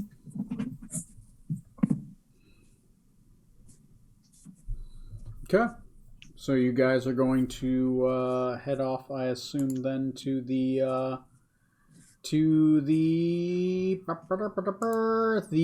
Crook House. Yes. Yeah, Okay. get all gussied up and ready for that. Let's spelled C-R-A-C-K. Yeah, C-R-U-C-K. The Crook House. The owner is Robert Hazer. He is the proprietor of the Gentleman's Club. All right, let's go ahead and take a 5-minute break. I'm going to grab my pizza and go ahead and use the bathroom if you have to use the bathroom. We'll meet back here in 5 minutes. Sound good?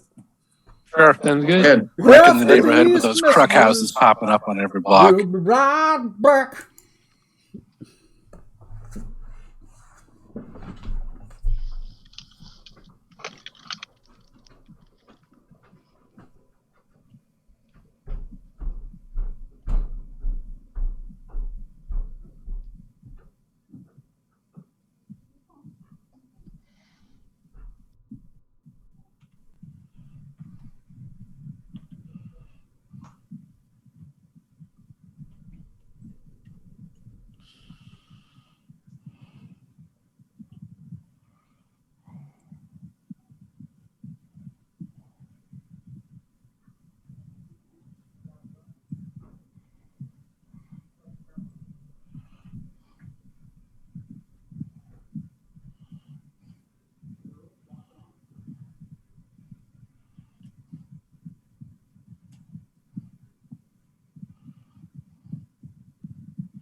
The girls are bothering me.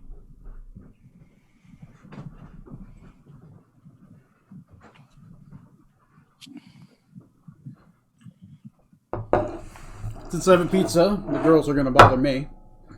You should see, they are staring at me hard. Hi. Hey, girls. Hey, puppy. They're like, Daddy, you have a pizza. I'm not sure if you knew. All right. Everyone having fun? Yeah, so far, yeah. Okay, well, good. Because if not, fuck you. Oh, You fold a pizza in half, it's calzone.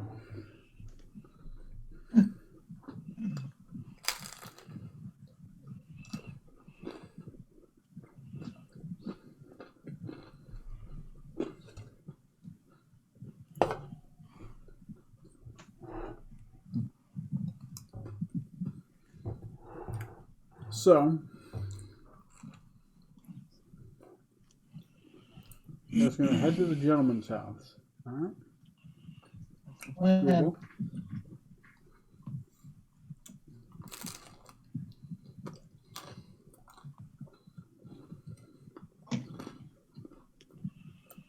Trey, how was your week? Better than it's been in a while. Just working a lot of mandatory overtime? Yeah. Well, this week it hasn't been that bad. They canceled it for Monday and Tuesday, and then tonight, they were doing something like a mass update to the system that we use to go through all the paperwork and stuff, starting at 8:00 p.m. So nobody could really use it after 8. Yeah. So it was like, oh, hey, sweet. I don't have to work an hour later or 2 or whatever. I get off at 8. Mm-hmm. So. What's up, man?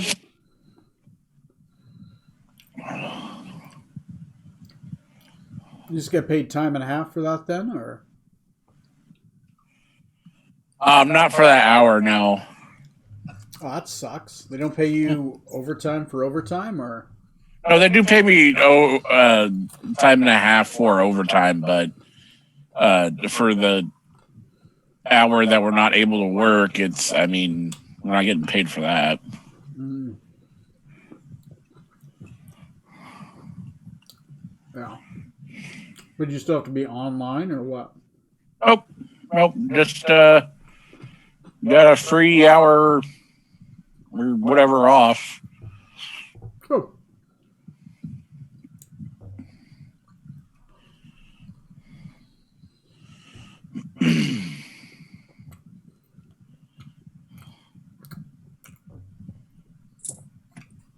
What about you, Johnny? Any mandatory overtime? Not this week, fortunately. I took all of last week off.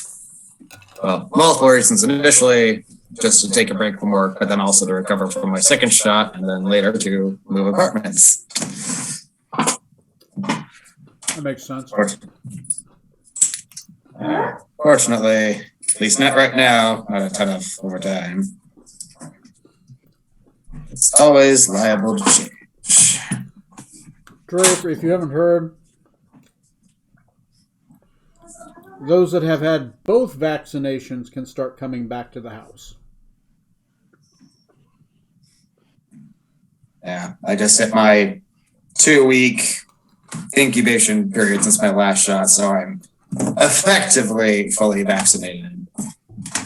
So I've heard it takes a couple weeks for it to kick into full usefulness or whatever.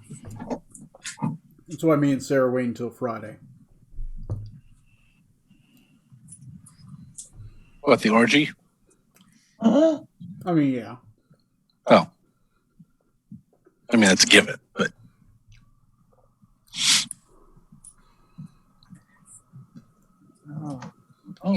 I mean, I wish I was invited, but, you know.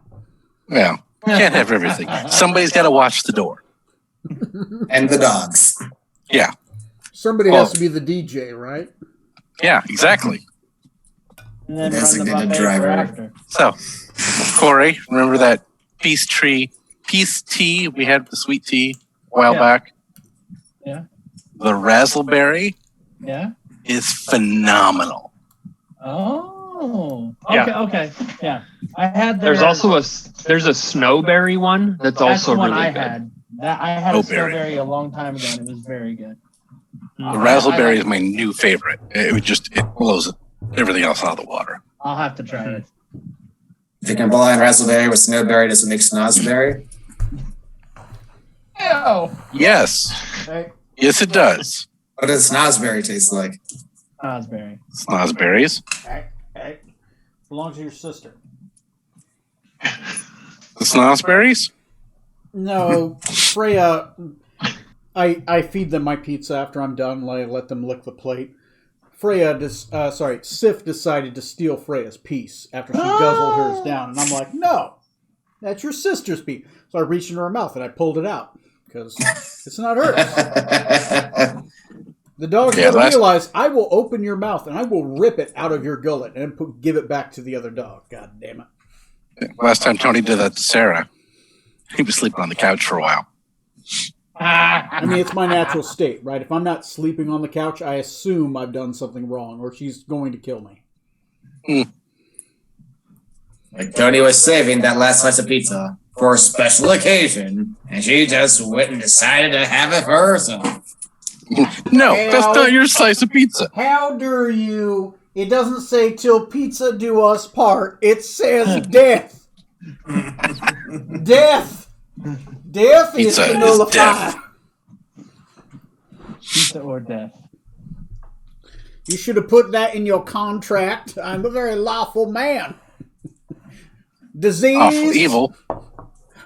Weather. Stormy nights. Nothing about Put in pizza. special clause. And A's that apparently ended Y. delivering the mail. That's a part of my clause.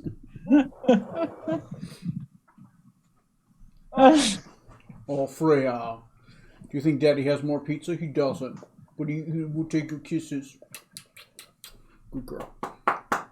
Okay.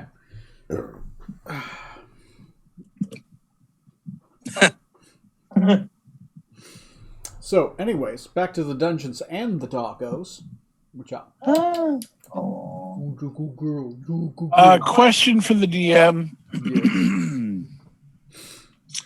During my gallivant throughout Euceria, DC, Rutherford's Day Out. Yeah, during Rutherford's Day Out. When I got to look at this place where the play was going to be taking place, is it open aired or is it an actual building? It is an actual building. It has so think of the structure is columns with a marble top, but without the wood that is built around it, it would just be columns with a marble top, right? Yeah. So there is wood that is between it and around it. The marble columns and the marble top ceiling just act as the bones of the structure.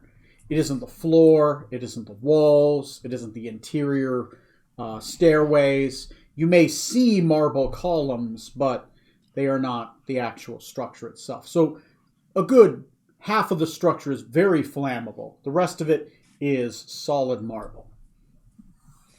Okay. Like those early PlayStations that had rubber bands holding shit together inside.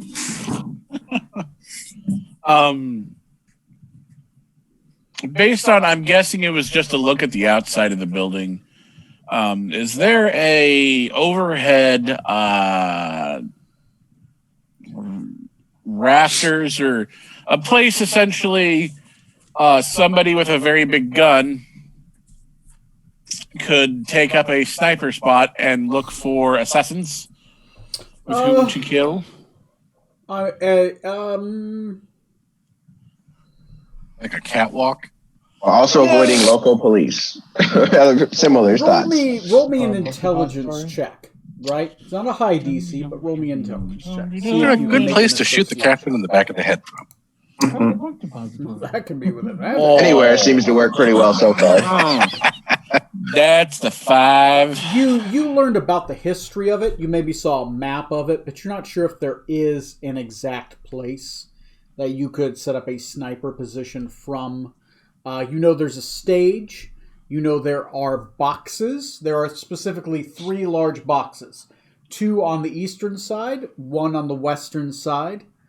No, actually, 1 on the eastern side, 2 on the western side. And those boxes are meant for people who pay premium prices, which you've learned you do have tickets for one of the boxes. You've bought out one of the boxes next to the Arch Senator Lincoln on the first showing of our Yossarian cousin. But you don't know of any other place. There is a place on the stage, but you just haven't put together if there's another place that you could be that would be in the rafters outside of maybe above the stage, which may or may not be obvious. You haven't been in the structure to study it yet. You would have to actually physically go in the building and give it a preemptive look, which might be possible tonight, more difficult tomorrow. Is it Yossarian cousin or Median cousin? It's our Yossarian cousin. Because just like our American cousin was making fun of the British, our Yossarian cousin is making fun of the Medians, who are the Yossarian cousins. Yes. Yeah. Get it, Neil. Oh, I've been schooled. Okay. So, and we're apparently doing this without the aid of the police. Well, you don't know yet. You guys haven't talked to any official yet outside of Robert. Okay. That's what the Cruck Club is about. But Crack House. Yeah. It's called the Cruck House. Like I said, Crack House. But if Rutherford wanted to, you could, while they were there, scope out the Ford Theater. You know what? I think I'll do that. I'm not the kind of person to rub shoulders with rich folk. I'm for the working man. So while they're there, we will run a side scene with you scoping out the Ford Theater. Does that sound fair? Yep. Okay.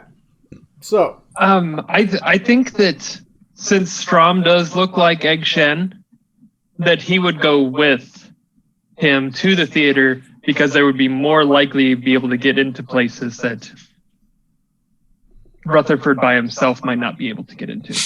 Okay. Yeah, you're in the play. Strom and Rutherford, you guys go ahead and chat or whatever you need to in G-Chat or whatever. Come up with a side plan of how you want to approach the scene, and then let me know when we start that scene. In preparation for that, Dr. Scarlet Maladendo, Decadic, Zorksan, and Smoot, let us run a gentlemanly scene. Does that sound good? Sure.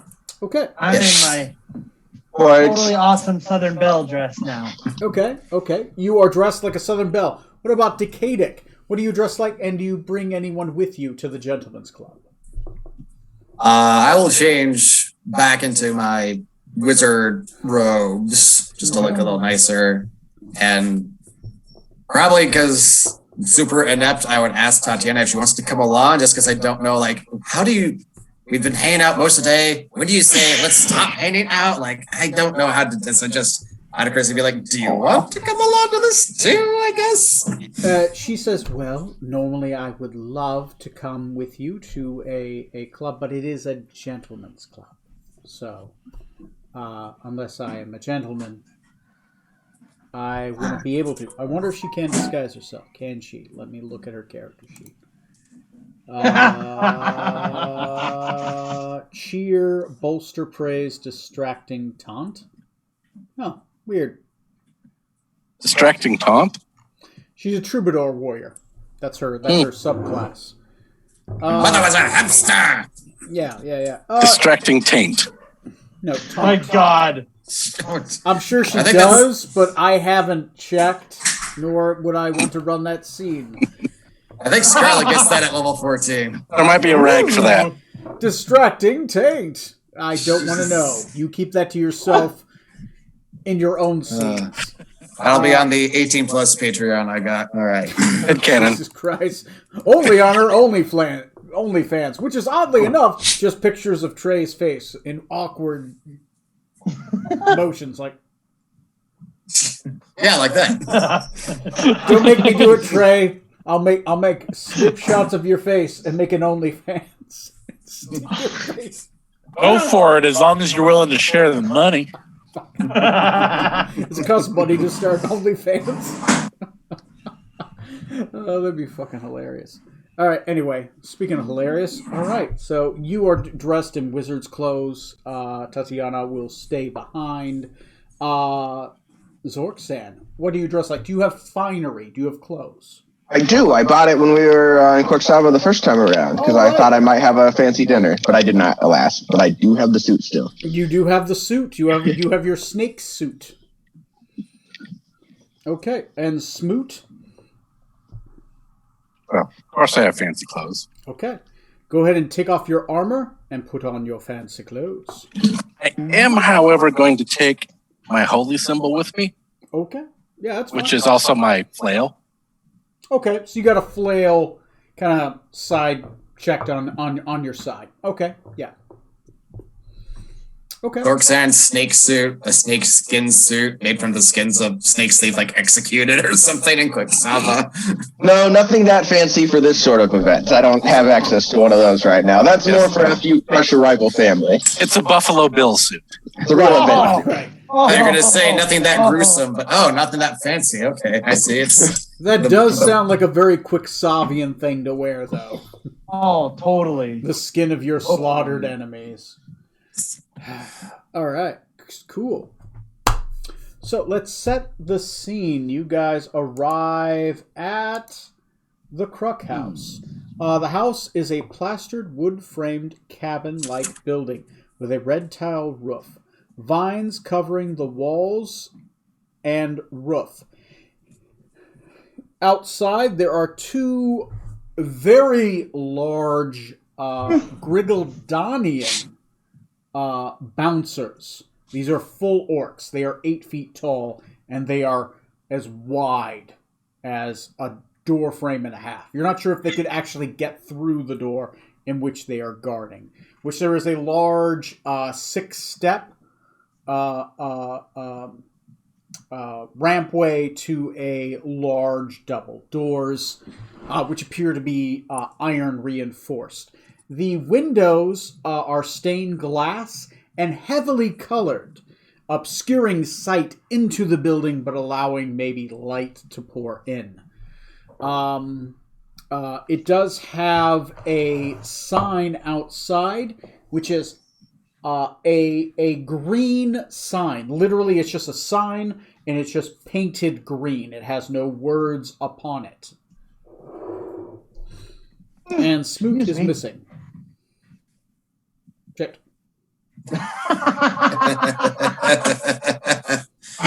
Probably got distracted and bought some tacos on the way here. They really hold his attention lately. Nothing like home cooking, you know. He's just missing the tacos. He's just missing tacos. Nobody makes fish tacos like you Syrian fish tacos. I thought you were going to say no one makes fish tacos like your mom. And I'm like, oh, no. So, by the way, Tatiana was concerned about going in a gentleman's club. Scarlett, you look very like a lady. Thank you, Sam. Also a good point.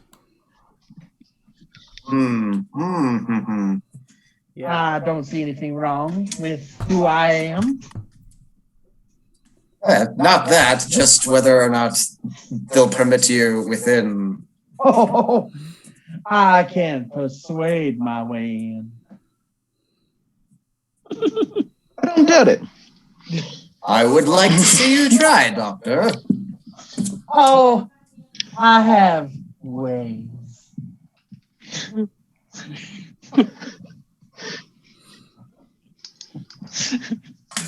We'll get a fish taco on the way too for this show. He's gonna watch.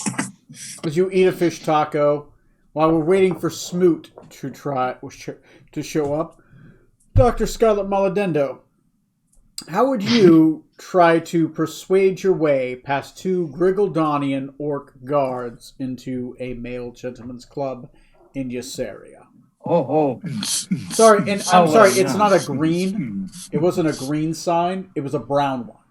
It is brown, but it is painted brown with the symbol of a wagon upon it. Oh, excuse me. I would try, firstly,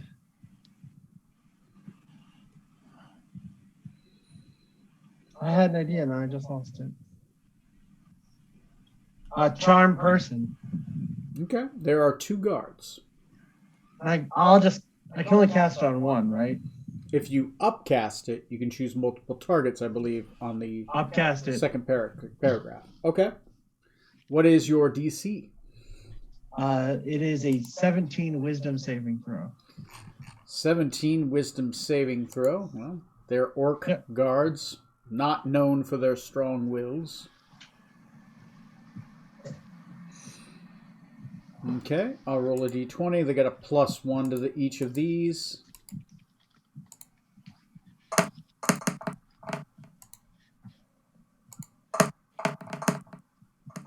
Oh. So you walk up, you feel your spell take hold. Go ahead and blow that second level spell slot. My gentlemen. Letting a little creature like me in.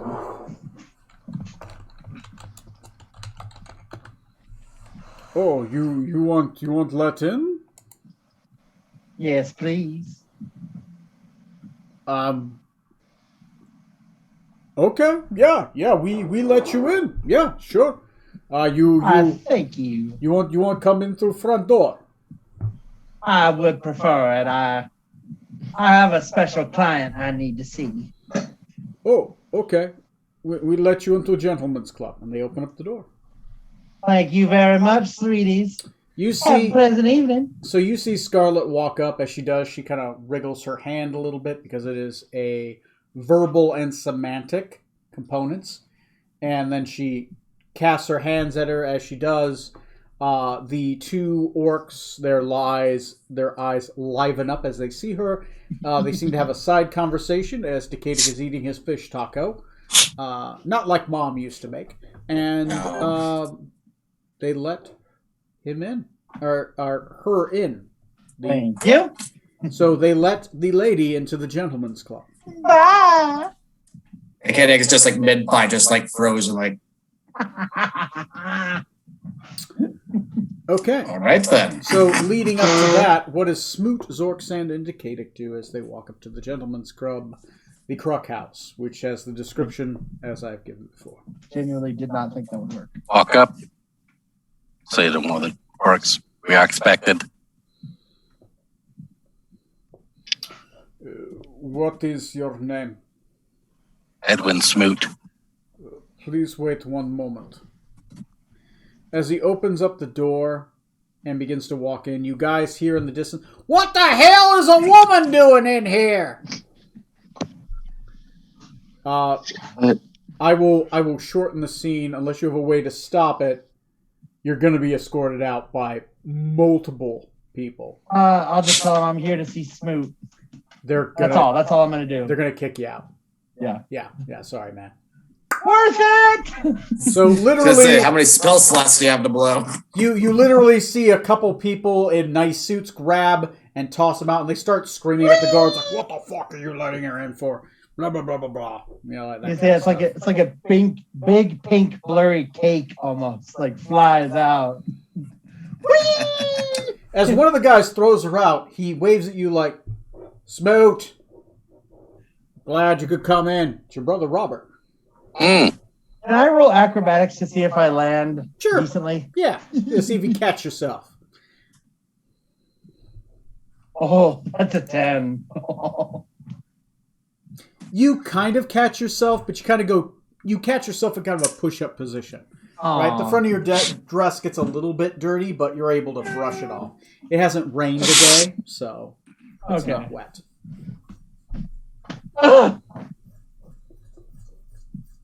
The other guards kind of look at you in like a sorry kind of look, but you know they'll know in 9 minutes that you charmed them. Yeah. In all fairness, she did get in, just like she said. She didn't stay very long, but yeah. Accomplished what she wanted. I'm sure she'll figure out a way to get in on her own. We should just all go in. I was gonna say, go ahead. I'll think of something. Fair enough. Otherwise, alternatively, go down to the theater and try to meet up with them, I guess. That's what I'm Whatever. Try to do that. Suits your fancy. So, in that fancy outfit. Smoot, Zorksan, and Decadic.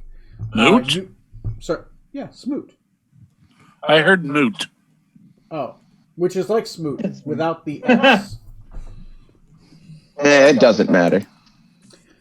The point is moot. The point is smoot. You walk into an initial area. As you are escorted into the initial area with your brother, there are 3 men in brown togas.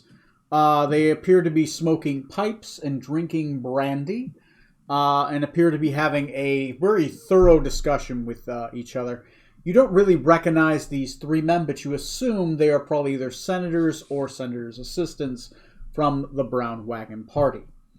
Your brother opens up the door to the immediate left. No, that's the shitter.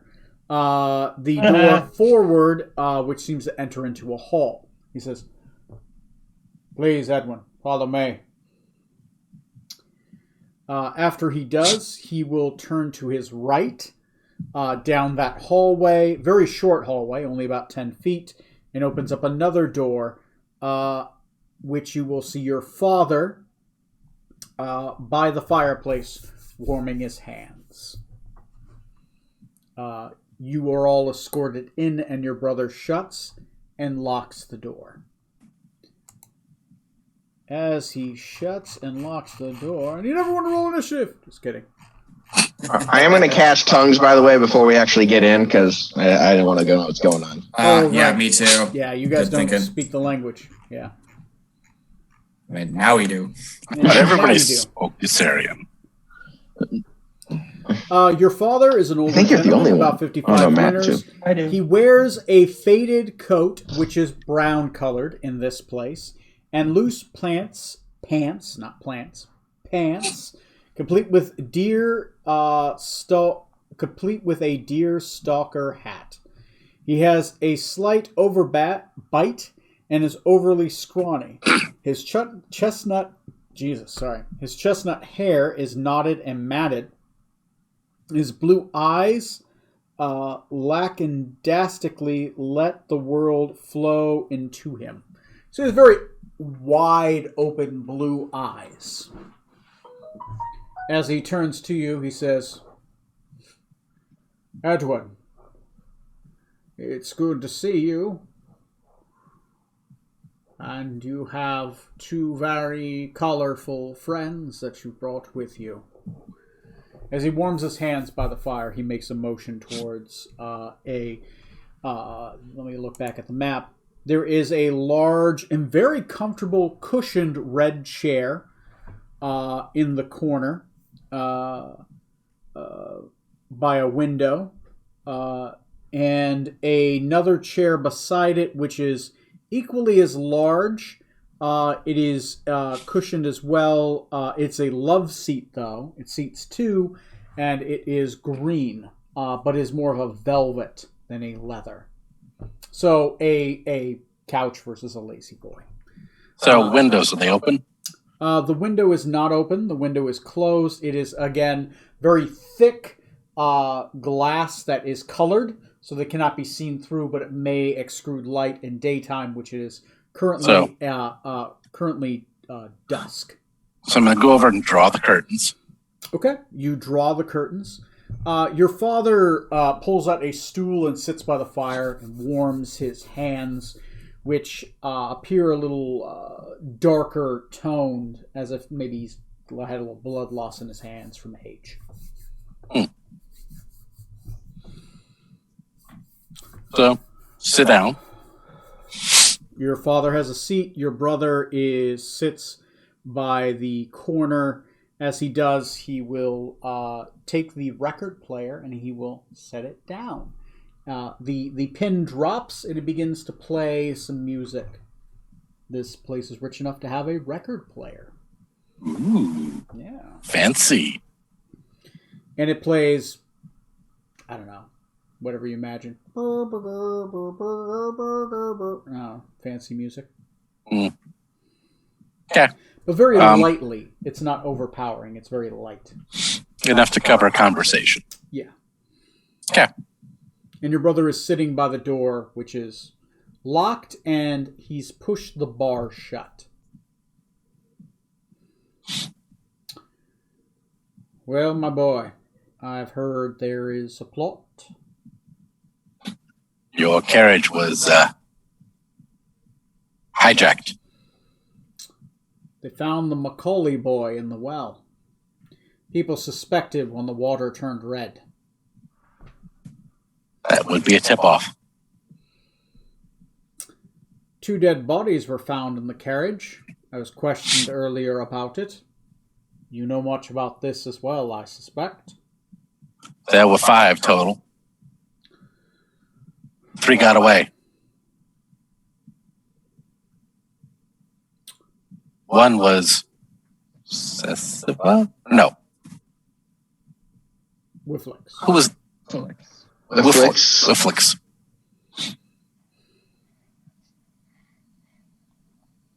Your brother kind of like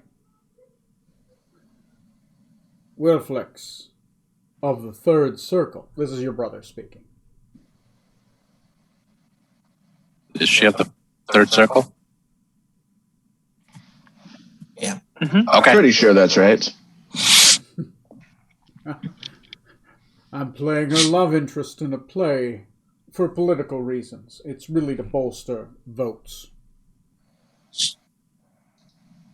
You know, she's purchased a large amount of poison. Well, not the actress who's pretending to be her, but the real Whifflix is in town. Yes. She's a dastard little bitch. Yes. Your father says from the corner, and he says, so the Maidens of the Setting Sun have a play. The who? The Maidens of the Setting Sun, Adolpha, goddess of the dusk. They are her maidens. The dusk is a sun that sets, my son. They're her terrorist group. They don't like us much. They want war with Ysaria to absorb us back in the fold. Mm. We've heard there's going to be a play at the play. And that Julius is the target. Or one of them. Would it be the first time someone's come after the Arch Senator? He's not an easy bird to pin down. While they're talking, I'd like to use my gem of acuity to cast True Sight, just to take a look around the room. Okay. You take a look with True Sight. As you do... Give me a minute. Let me think. You've thought enough. Roll me percentiles. Right. It has to be a high roll for this to possibly occur.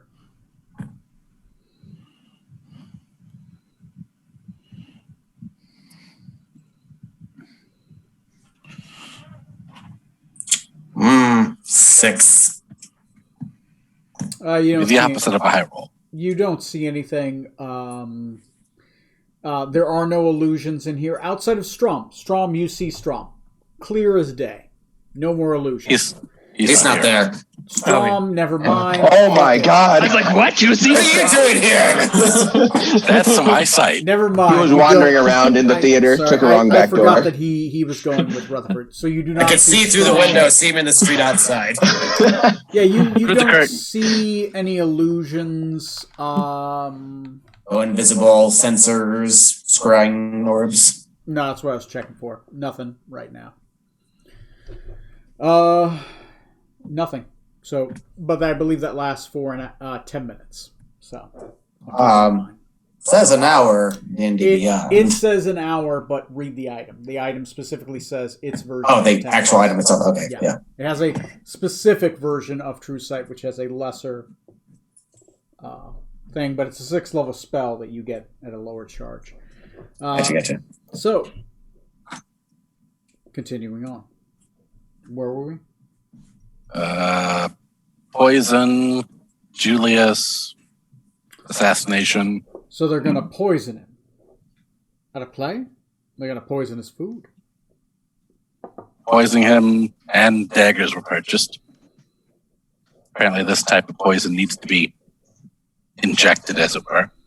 It's going to be difficult to get to him. He has very loyal guards that'll be at the door.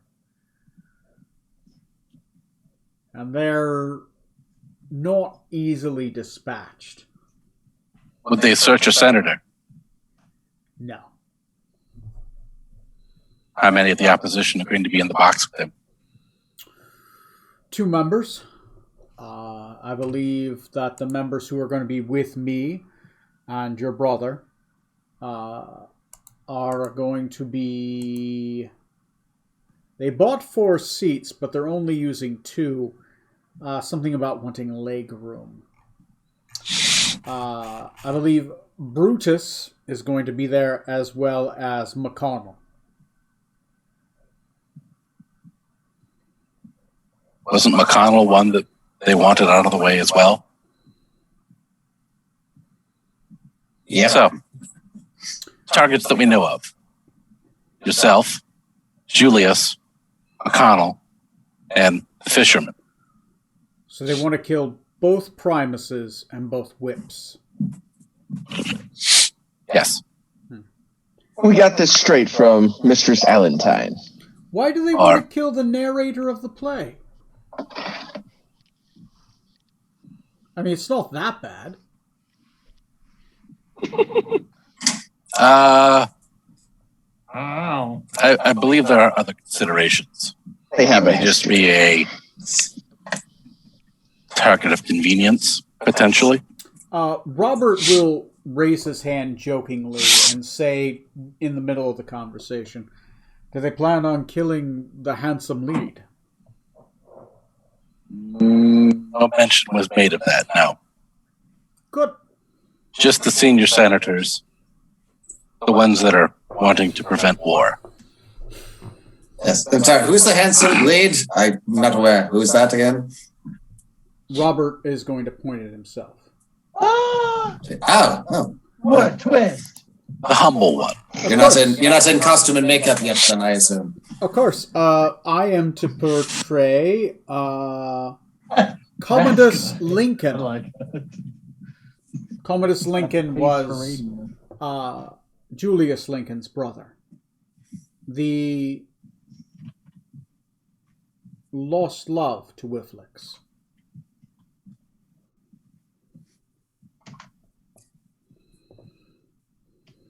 Interesting.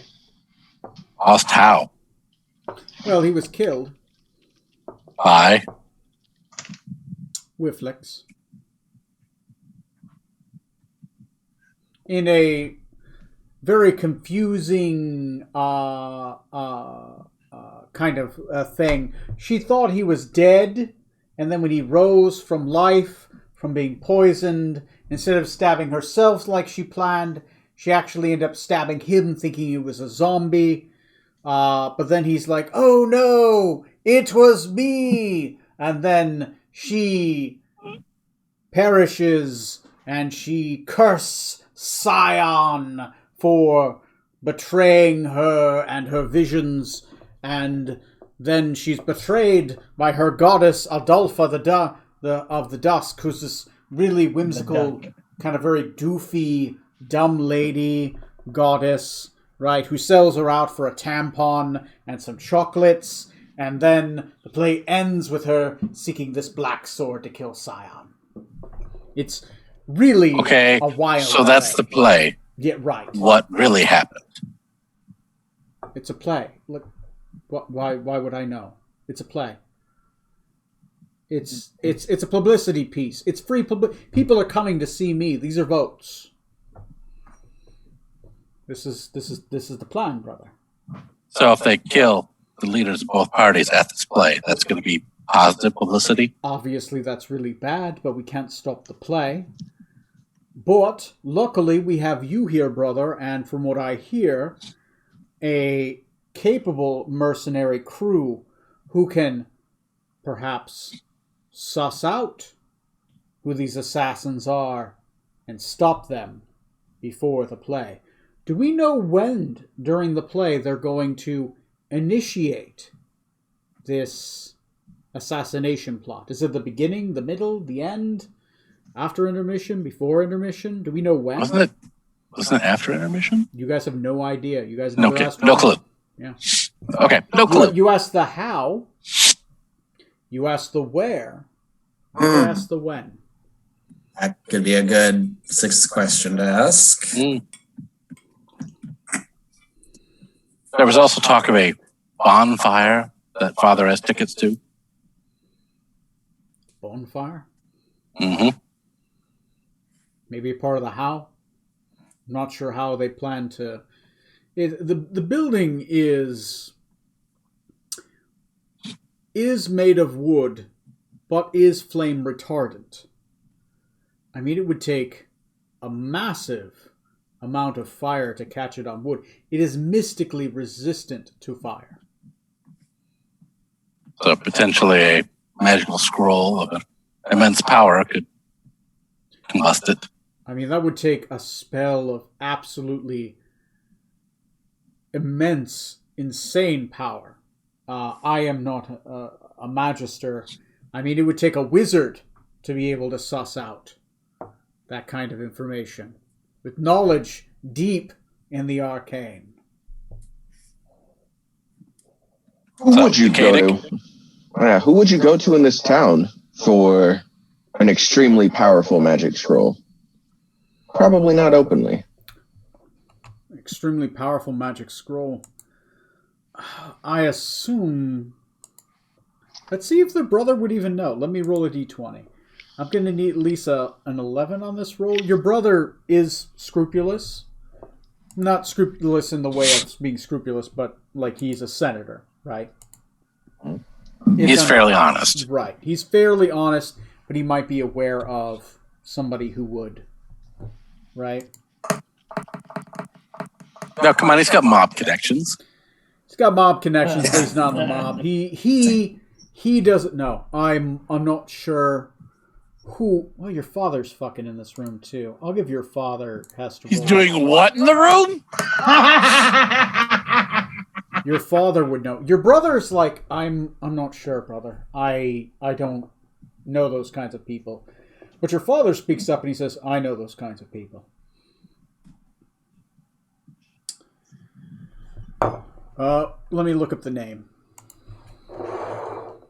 I love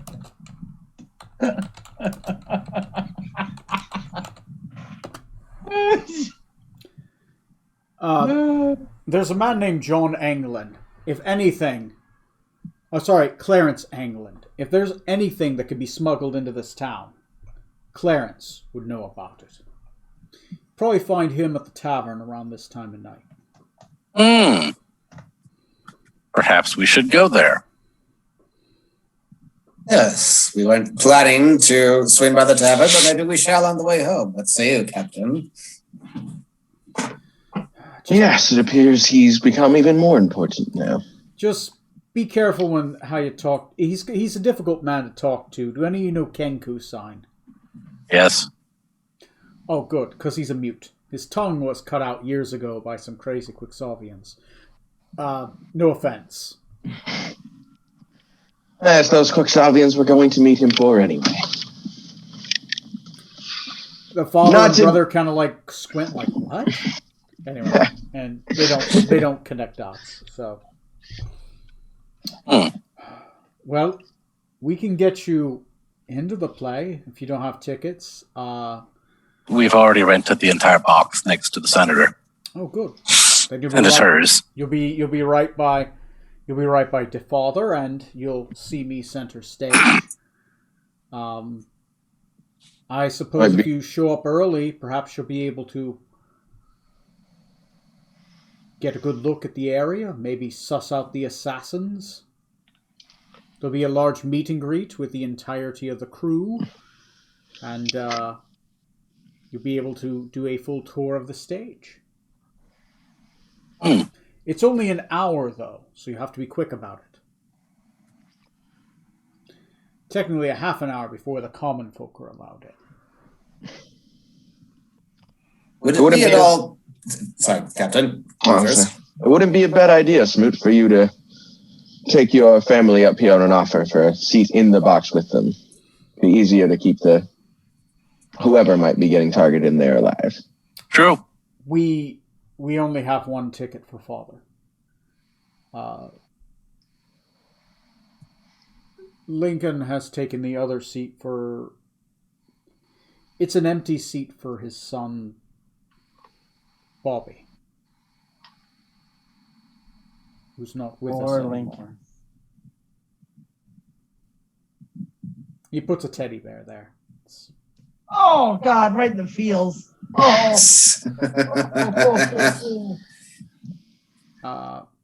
But if his wife isn't in attendance, which there's like a 50-50 chance whether she's there or not, perhaps.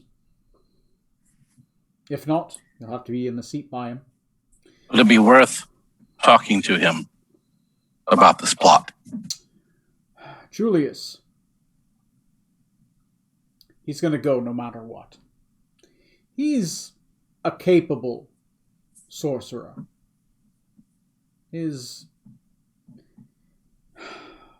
isn't the first time someone's tried to kill him, though he would probably reward you if you stopped the assassination. There might be a monetary reward. Perhaps even a favor from the Arch-Senator himself. And maybe even the Primus of the Green Ship Party. Maybe even the Whip, though I heard Brutus has a stomachache, but he should show up. He's definitely going to be there to debate him the next day. You think this whole plot is to prevent them from showing the next day? But that would be bad because they were discussing whether to go to war or not. And that's the day we vote on the floor. Exactly. If a senator dies, it takes 10 days to vote him in. But a vote is a vote when it's locked into the docket. Have the votes been locked in? No. The votes happen live on the floor. It's been docketed, though, for votes for the next day. Yeah. So, if the Arch-Senator and the Whip and Father are all killed, wouldn't that skew the vote? Well, yeah. Towards war. But if both whips and both primuses get killed, there can't be a vote. A primus or a whip must command the floor for a vote to occur. But if both just one? Just one. But if both primuses and both whips are there, and both get killed in the same showing, there can't be a vote. There has to be a primus or a whip to command the floor for a vote to occur, even if docketed. So, if one doesn't show tomorrow,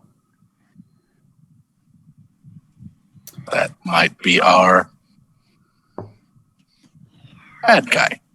It might be, but you need proof if you take it to the floor the next day.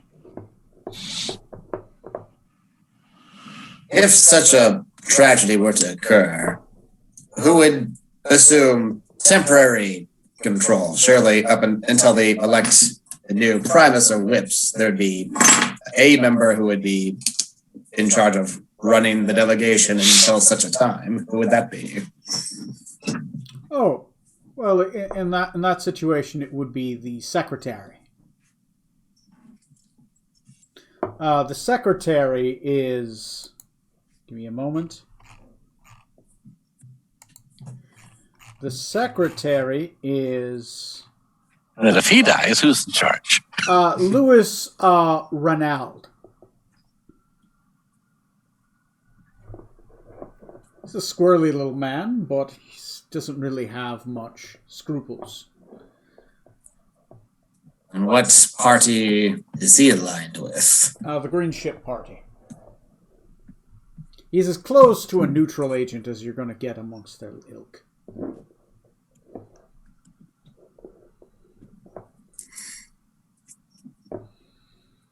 But I mean, we all voted on him. It was more of a neutral thing, because how likely is it that both primuses and both whips are going to die in a 10-day period? True, but how likely would it be that an assassination plot would target both leaders of opposing parties? Well, we don't gather that often, but that's why we're in the box seat together. There's no safer place. I mean, the entire place is... the entire floor is magic nullified. Right? You would have to have a spell of the 9th sphere to break that kind of magic nullification. That's interesting. I mean, a massive fire spell of the 9th sphere? Come on. Seems crazy.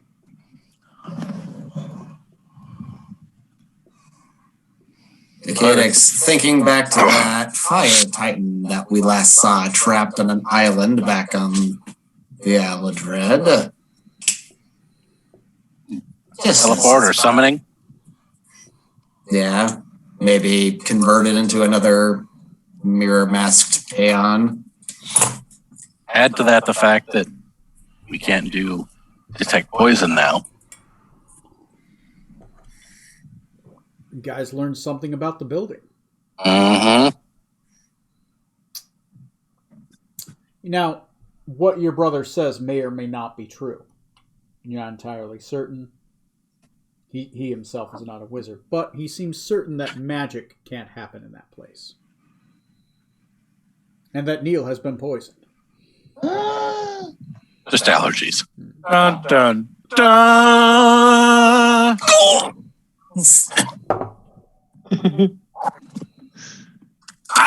How's the aqua tofana taste? The water on the bottle says from Flint, Michigan. Oh. He's doomed! So tonight the part of the fisherman and Smoot will be both be played by Matt.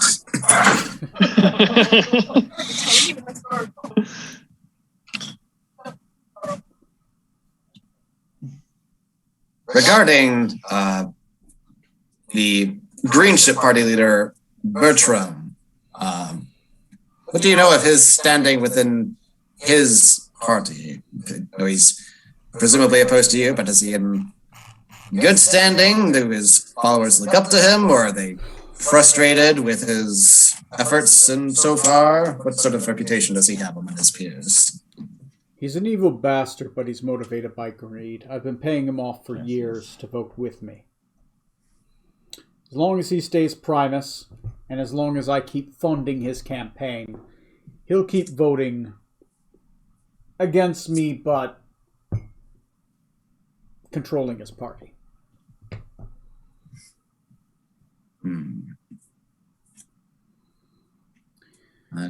McConnell is an evil son of a bitch, but greedy.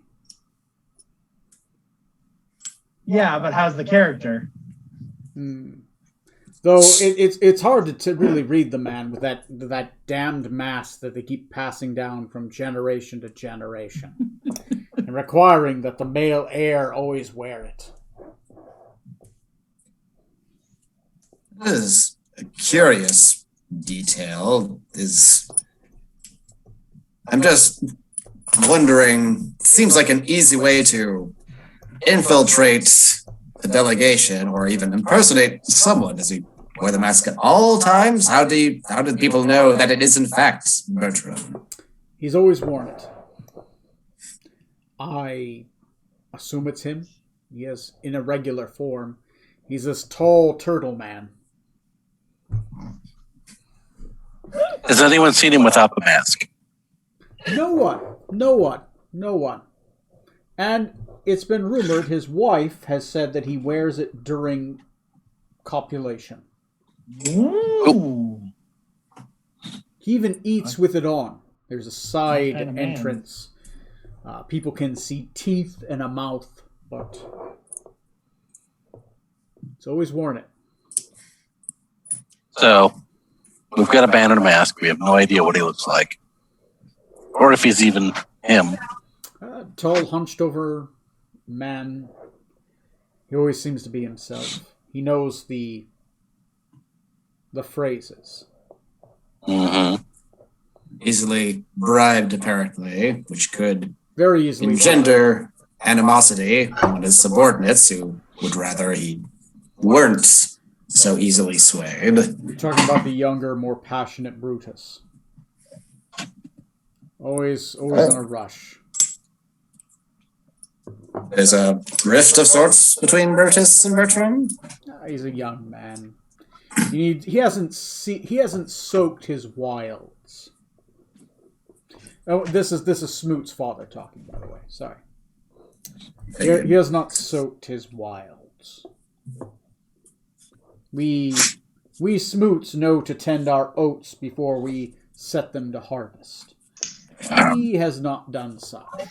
So he is a wild man in the Senate. He is young, he is passionate. The young crowd love him. They wear their stupid green hats around him all the time. Make Yessaria great again.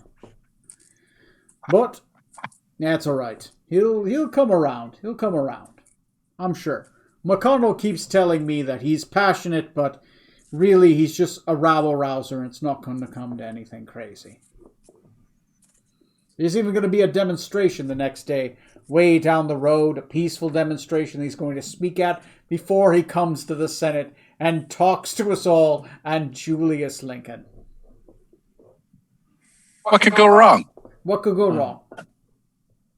Is Brutus going to be at the play tomorrow as well? He's supposed to be.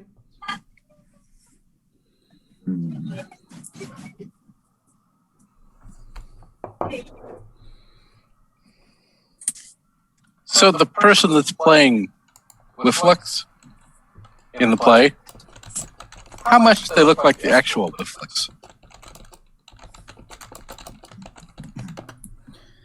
How much do they actually look like the real Whifflex? I've never met her. I can't say for certain. She's a tall, spindly woman. You'd have to be honest, my son's met her. He'll look at Robert. Robert, what does she look like? And Robert will say, well, I mean, tall, spindly woman. Wears these stupid eyebrow extensions all the time for her part. She's a Felorian actress. She seems to be fine. She's terrible in bed. Do you know this how? The kid asked innocently. I wish Scarlet was there. I do too, Corey. I do too. So, if the real Whifflicks were to take place the actress,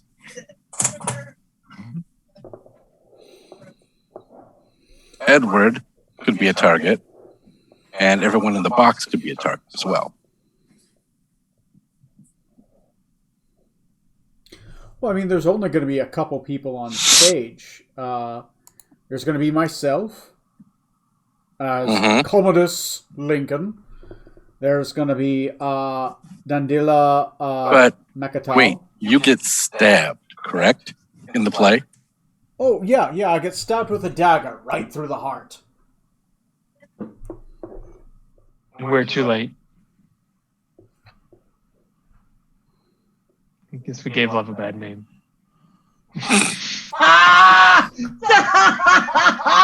Yes! Fucking quotes tonight. Jesus Christ. All right. Yeah. Sorry. Good. Good. It's good. There's myself as Commodus Lincoln. There's Good night, everybody. as Visi Tari, Whifflix's mother, will be played by Jadex Mekatal. Her mother, actually. So, and then there's Justina Hemtathal is playing Aldafa, goddess of the dust. poison and daggers were purchased by the Midians. Edward gets stabbed with a dagger during the play.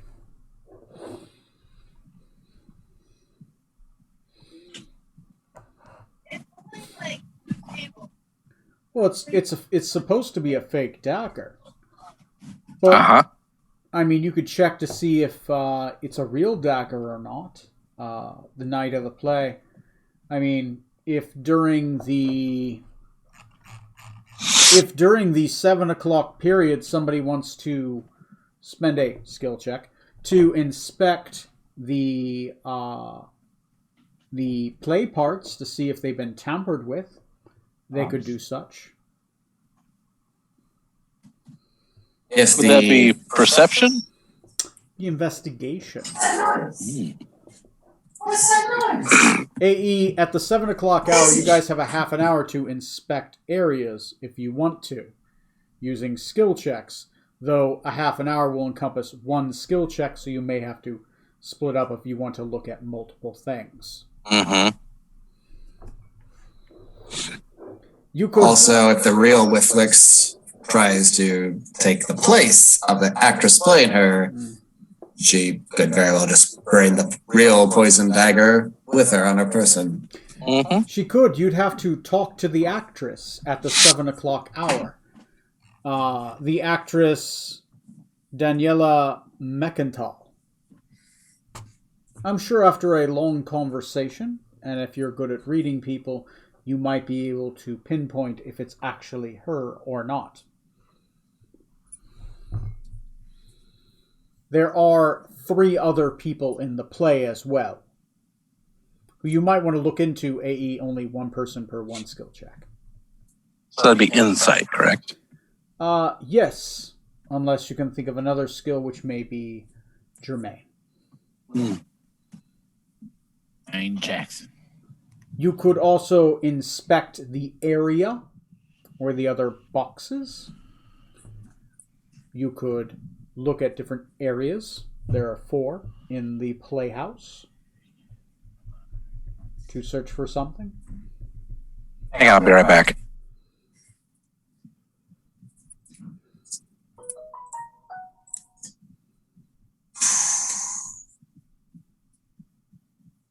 The storyteller is trying to tell you one check in that half an hour period. I'm telling you guys the mechanics behind that to get you guys thinking about it. Good thing we have a couple guys already heading to the theater tonight to give it an early look-see. Yes, you might be able to look at AE. Each of you can look at one area and make a skill check to preemptively check out an area. That's what I just was starting to think. Just to narrow it down a bit. Right. And when we get to that scene, I will lay out the theater. You guys will pick an area and tell me what you would like to check and check for. All right. We'll worry about that part later then. Well, would you happen to know, just curious, the Secretary Louis Renaud, where he could be located? But obviously, I'm sure he's turned in at this time of the evening, but will he be in the Parliament tomorrow, or will he be busy with other work? Oh, he's out of town right now, though he'll be back in town. I believe his ship arrives tomorrow around 8 o'clock in the PM, and he will probably be retiring for the evening, then meet with the Senate. He was out and about. I believe he's just getting back from Hannisport. Something to do with business in Hannisport. Some trade with a blacksmith. It's got to be about color. Right. And it's too bad Neil's not here because we probably should have opened this conversation talking about what the fuck happened in Hannisport. They have no fucking clue. Like, they have no idea. Word travels slow, and you are the fastest ship here. So Neil's probably banging his wife. Thanks. what the fuck? What the heck? Good lord. Come on, he's been That's married, that's where my for money like is. 20 years. Sex is off the table. Come on, guys. Yeah, he's just pulling a Freddie Mercury, just stepping off stage real quick for a bang to get back on after getting pumped up again. What the fuck are you talking about? Some bang and some blow. I mean, it is Neil. He is a rock star. I mean, yeah, he is, but, you know. That goes without saying. Ladies and gentlemen, the only one who went there. It is interesting that this secretary allegedly was heading to Hannisport. While you guys think about that, do you guys want me to shift scenes? And then when everyone comes back, okay? So, Yeah. Rutherford, Strom, and Dr. Scarlet Maledendo, you are heading towards the Ford Theater. Let me pull up the blueprint.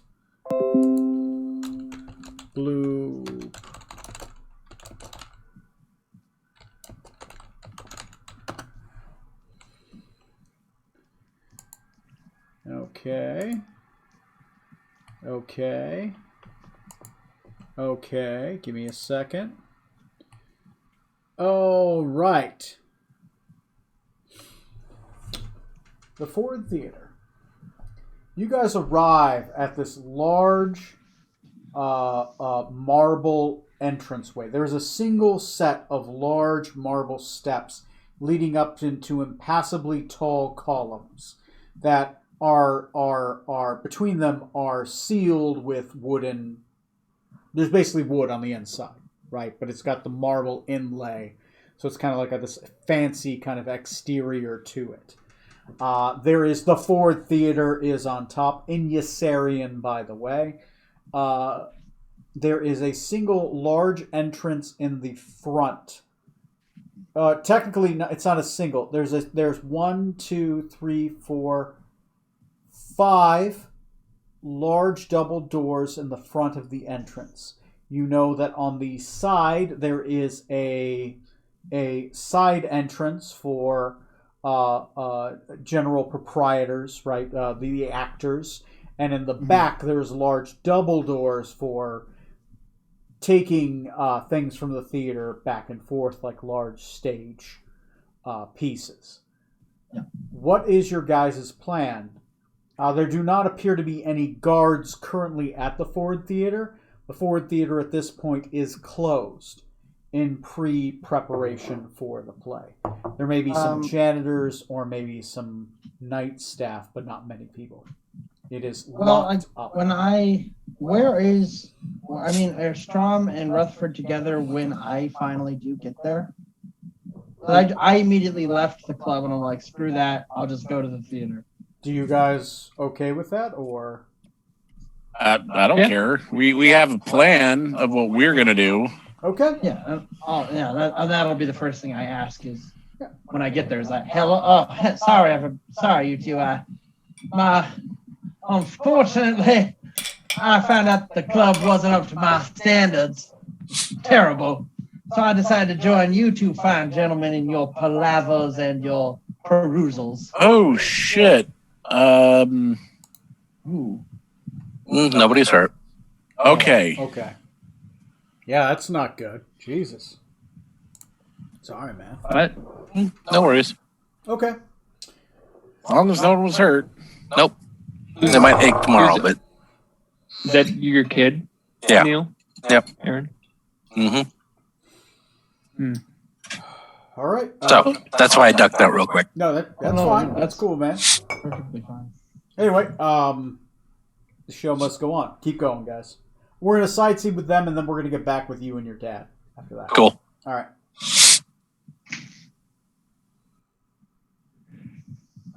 So yeah, I decided to join you two gentlemen in your searches. You might come in handy if we do run into anyone. You might be able to use some of your wiles on them. Oh, please. Yeah, in public. I know I'm okay with this, but I thought you had a few more qualms. Just as long as it's not toward me. Rutherford can watch. No, I don't need to. I'm fine. It's gonna happen. No, it won't. Our plan is simple. It is, he is playing as the narrator in the play, and I am simply the quietest, nicest guy is always the most secretly perverted. Huh. That explains a lot about me. Anyway, I can just fucking read it out loud if you're gonna do that, Trey. well, I figured it pertained to me. Wait, when the hell did I become the quietest? I was talking about Strom. He seems like the chillest guy in our crew, but he's probably secretly the most depraved, crazy, and a weird shit guy among us, even you, Scarlet. I mean, I was gonna say, yeah. who do you think that Buffalo Bill guy is they keep talking about? Whoa! Scarlet won't say no yet. Would you fuck me? I'd fuck me. I'd fuck you. Anywho. Our plan is that I am a son of his friends, and he is to show me a behind-the-scenes look of how the play works and all of the fun little doodads and thingamabobs. And so he's doing it before opening that to just show me all the secret workings of the theater. And you can be a little gnome girl that whores herself out. I don't know. I was just now that I've thought of this, perhaps I could pose myself as a potential investor in the theater. From my time in Borrelia, as limited as it was, I do recall theaters were always looking for investments. They never have enough money. That might work out nicely. Or maybe as like a producer. That too, exactly, yes. You and I are thinking on the same thing. We are both dancing to the tune that you're playing.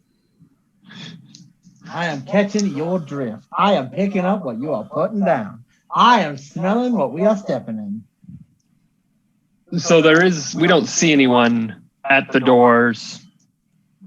No guards, you said anyway. No guards stationed outside the doors. The first 4 doors you guys do see from the east to west are general admission doors. But the door to the farthest right does appear to be partially open, and there is a light on in the inside. you do assume that maybe there's probably someone shortly beyond that door. There's just not a guard posted outside taking names because it's after hours. Okay. It may be worth just trying the general admission doors first, see if they're unlocked. And then if they're not, we can try the other door. Okay. You just walk up to the general admission doors? Okay. Yeah. Walk up to there, give them a pull. They're locked. There is a lock upon them, but they are locked. Okay. So I say let's go over and the door that's ajar and see if there's anyone there that might let us in. As you open up the door, there's a guy who appears to be sitting on a stool nearby. He seems to be reading what appears to be a piece of parchment or scroll, something like that.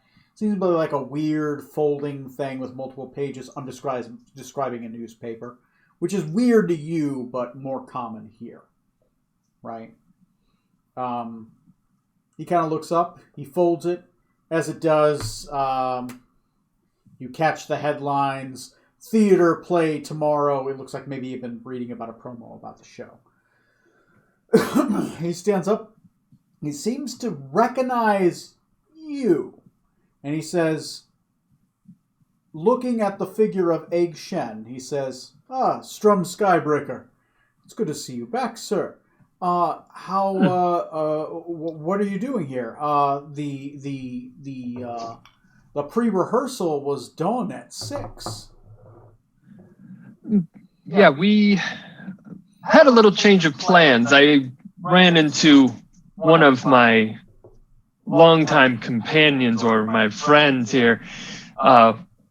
One who's very interested in the inner workings of the theater, and the other one a potential investor in the theater. I want to know if I could give them a little tour around the premises. Of course. I'm just a guard. I can't speak about an investor or anything, but yeah, sure. Have your walk about the place. I mean, obviously, I trust you. You're going to be here for a while, right? Praisings of Scion upon you.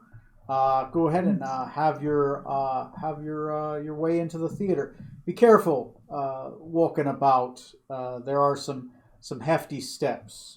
You are of an older years, sir. Not to offend you, but I am concerned, right? There's some large marble steps, maybe a little bit taller than you're used to. I appreciate the warning there. By the way, is there anyone else in the theater at the moment that you know of? Oh, anybody else in the theater? Currently tonight, I believe that Dandile is probably in her dressing room getting things the way that she wants them. You know these Ferellian ladies, they want everything to be perfect. She's the star of the play. You know, she's from another country. You know, crazy woman in their ways.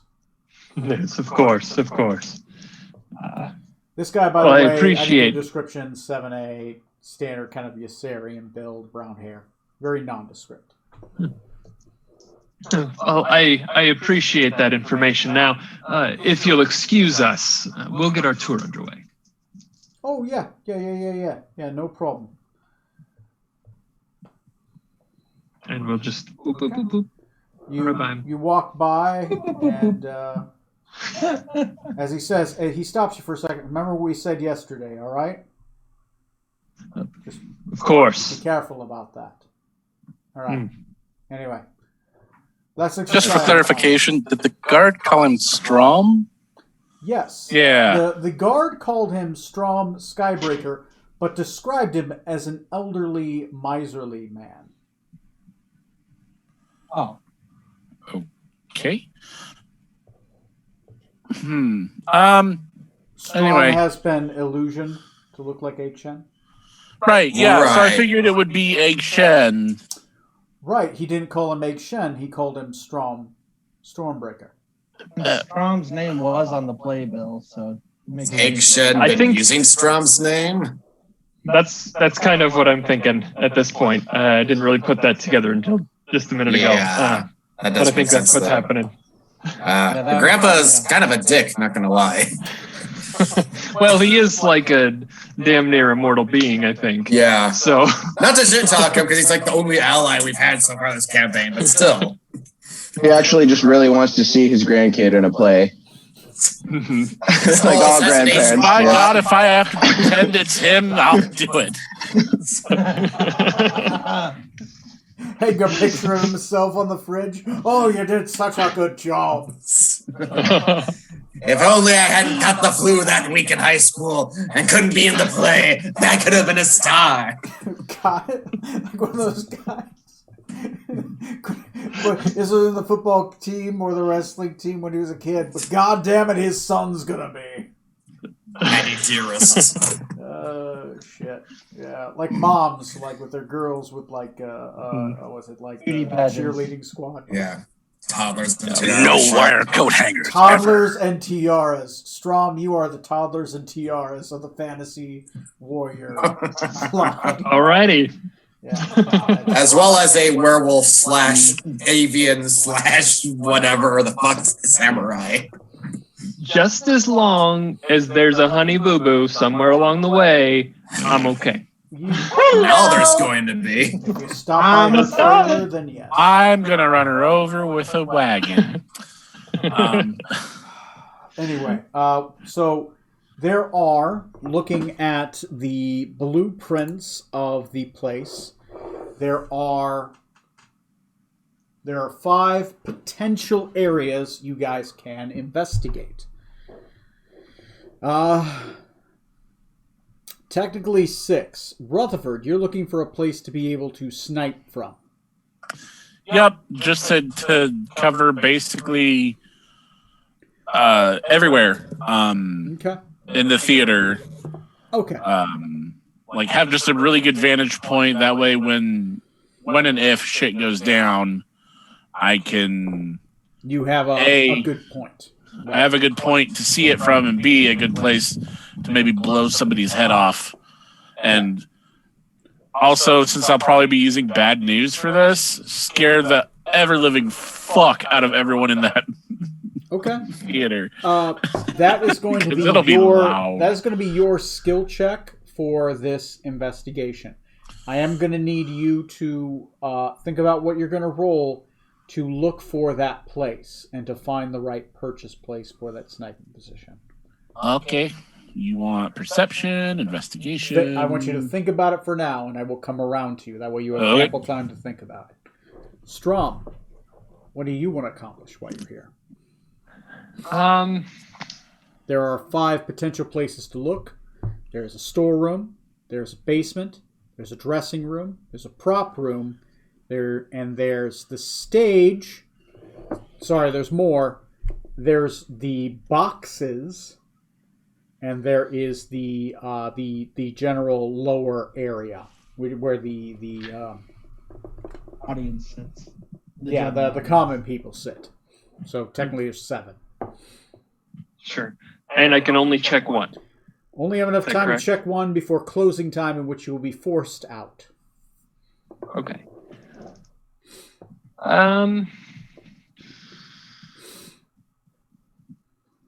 I would like to go to the dressing room. You want to check the dressing rooms. We will run that scene in a minute. Scarlet, what area are you checking? You know what? I'll do the props. You want to check the props. Yep. Okay. Okay, Rutherford, what skill would you like to roll to try to find a place for a perfect sniping position? I'm going to go with investigation. Okay, investigation. Go ahead and roll me an investigation. 13. It takes you some time a little bit longer than you suspect. But normally it's because the lights are off in this inner area. You're kind of walking in the dark in kind of like the main area. Well, with your helm, it helps. Actually, no, you don't have your helm on because that would look very suspicious here. You're wearing normal clothing. Because they would not let you in wearing like a mech suit and a robot helmet. Comic-Con. Right.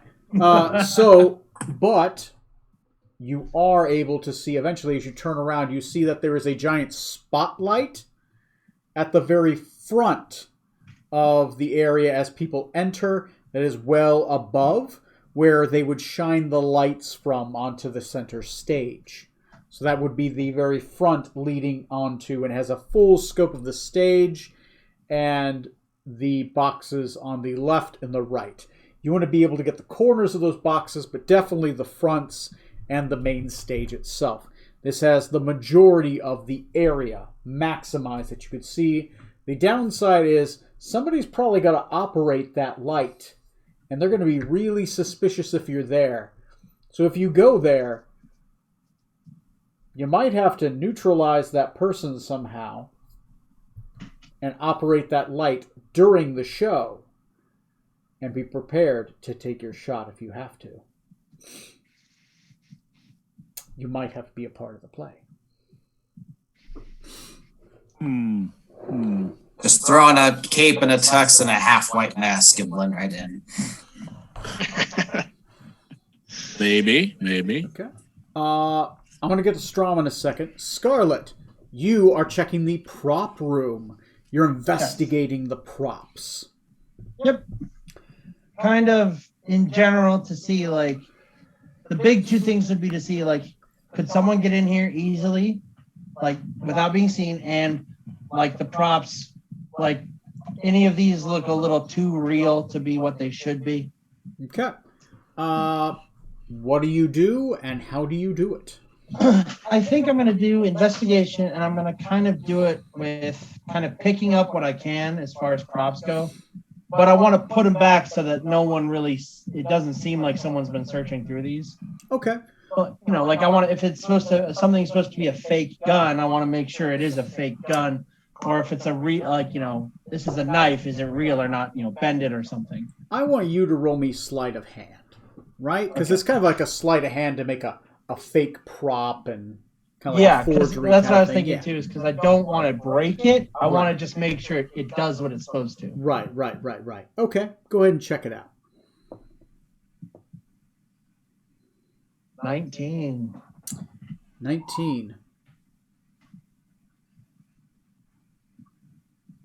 The knife is real.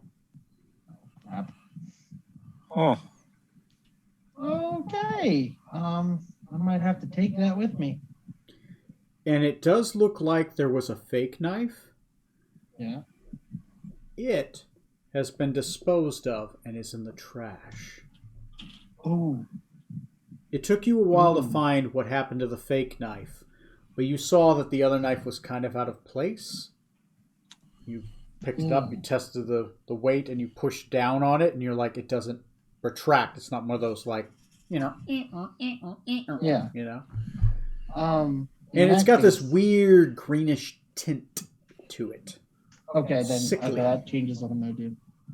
I will put the fake knife where the real knife is, and I'm going to keep the real knife with me. Okay. Add a dagger of poison to your inventory with 1 dose of purple worm venom. Or sorry, wyvern venom on it. Not purple worm, okay. Wyvern venom. Yeah, I'll have someone look at this for me. Is it dagger of poison? It's like dagger of poison, dagger of venom, something like that. It's a magical item. Dagger. But it also has 1 dose of wyvern poison on it, which is an actual poison in the game. So, Strom. I'm sorry. I was just going to say I'm going to go ahead and duck. I'm not doing too good. Not doing too good? Oh, okay. Yeah, sorry. Oh, that's all right, man. It doesn't look know like the feeling. It doesn't look like we're going to get to the one scene tonight, so we might start off with the talking to the one guy. England. Yeah. Parents. Yeah. Hope you Like feel that. better, man. Thanks, guys. Yep. Later. You'll feel better tomorrow. Take it easy. Hopefully. Give it 24 hours, it'll be fine. I'm guessing he just got his vaccine. Yeah. Yep. Yeah, that was me. Second shot. Fucking yesterday, man. Oh my god, I felt bad. And if You guys saw me pass out. Yeah. The day after the shot. Well, on the bright side, Neil, you can show up to my house on Friday if you wanted to. You don't have to. I'll have a virtual. I'll have to figure out the virtual thing. So.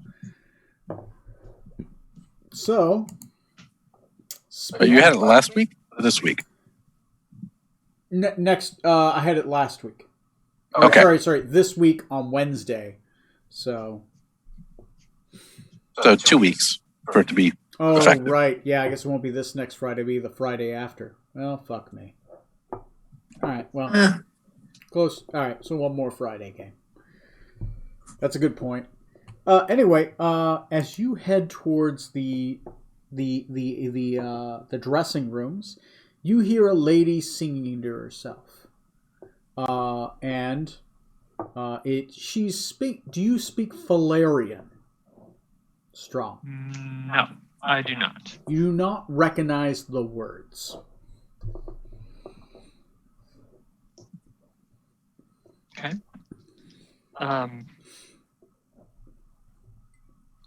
So I'll go up to the door and hearing the singing, not knowing what's happening, I'll knock and I'll say, "Excuse me." What language do you say it in? I'll go with Median. Median. She turns around. Oh, Monsieur Strom. Bonjour. Au revoir. General French term. She opens up the door. As she does, there appears to be a woman with long blonde hair. And she kind of has a wig half on. It's like a black wig. Right? It looks like she had just finished unbunning her hair. And she's just in the process of slowly taking off this very fine-fitting wig that looks very much like your mother's hair. And she says, Stormbreaker, what brings you to my chamber so late at night? You've come to visit me again, you kinky old man. I'm gonna have to have a little conversation with Egg Shen.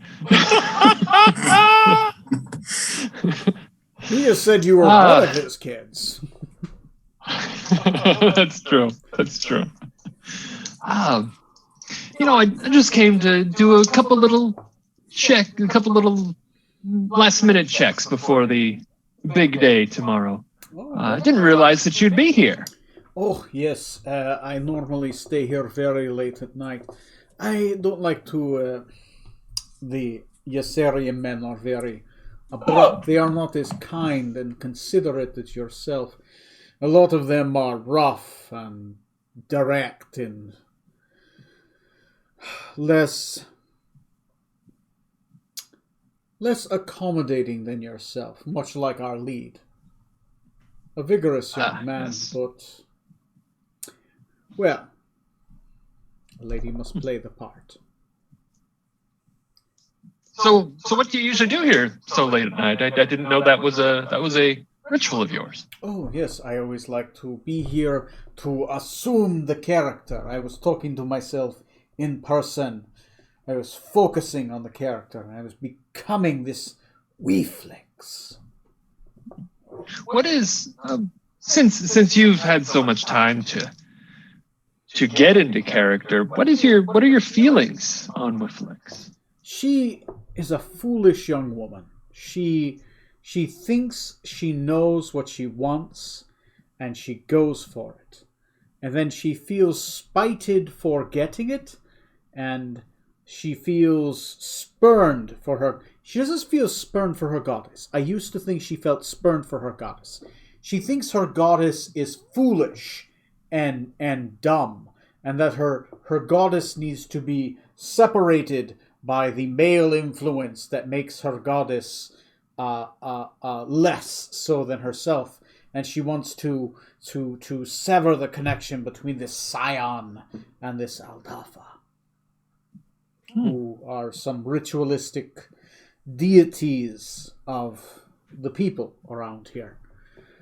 Of course. I've been spending much of my time with Justina, right, as Aldalfa, to really, really be stupefied by her presence.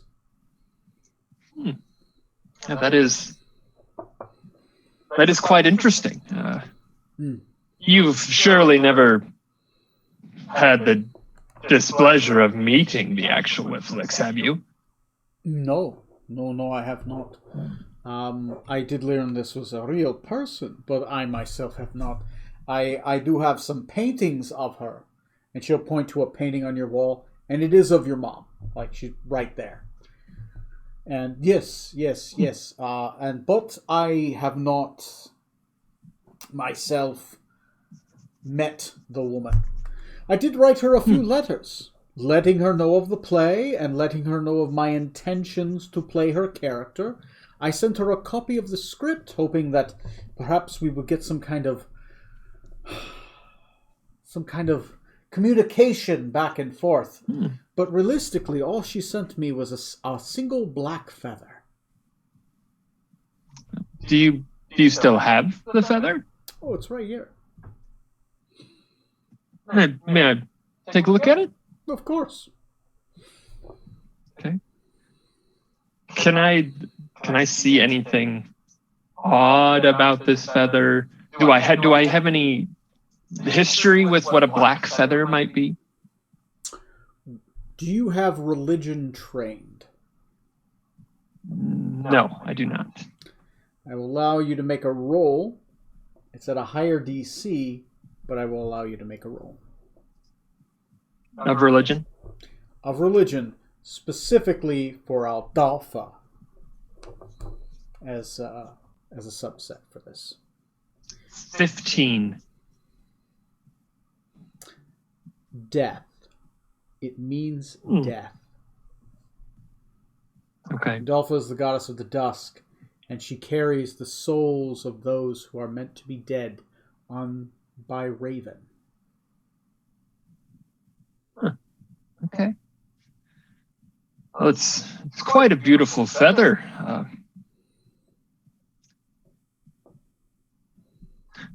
Has anything odd happened to you recently? I mean, with you're here all the time, any weird happenings while you're in the theater or outside the theater for that matter? Countless suitors, but I have no interest of them. Robert's fun, but well, it's not as skilled as yourself. Well, you flatter me. How you know Robert well, then? Of course, he has been playing Commodus for quite some time. He is less an actor. He wants to. He's a politician. He's doing this part for politics, for publicity. His name is getting all over the place. But he is passionate about the role.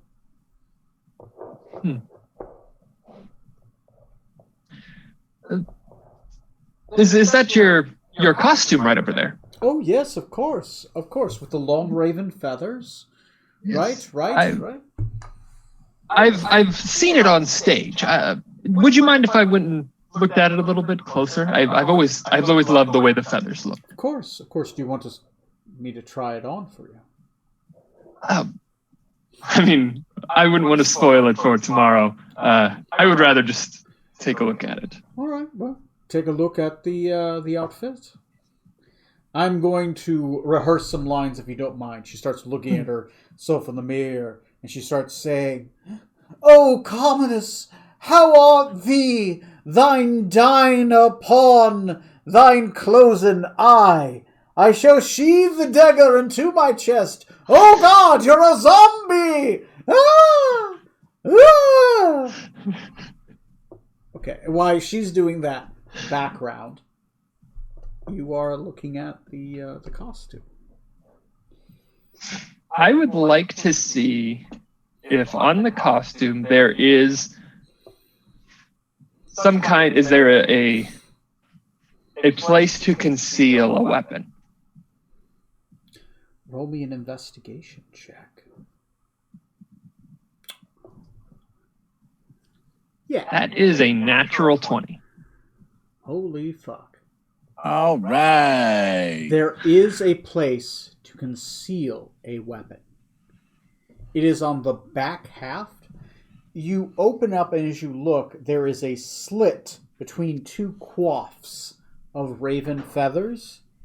It's almost Velcro-y, and as you pull, there appears to be a naked sheath without a dagger in it, hidden there.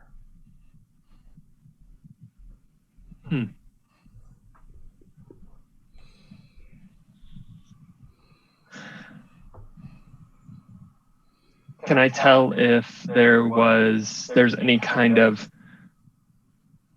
poison residue in the sheath? You got a natural 20, so I'll allow you one additional check. Roll me a... God, looking for poison. You don't have poisoner as a class skill, do you? Nope. It would be a nature check. Roll me a knowledge nature to check for poison residue. 21. As you reach into the sheath and you bring your finger and you lick it up, you feel like there might be a residue. You sniff, and it takes you a couple whiffs, but you have ran into a few wyverns in the past. Especially in Rokugan, where they are prevalent because they are a dragon kind. They're more of a menace, but they're still a dragon kind. They're dragon adjacent. They are used sometimes as beasts of burden, though their tails are snipped to prevent them from being too aggressive to general folk. There is a mercurial smell to the poison, which smells of wyvern poison. A dagger has been maybe prepared, maybe somebody checked it and sheathed it once or twice just to see if it would fit. This is a sheath that would take a dagger which has been poisoned with wyvern poison before. But no sign of the dagger itself. No sign of the dagger itself. Though you do remember that they had many daggers.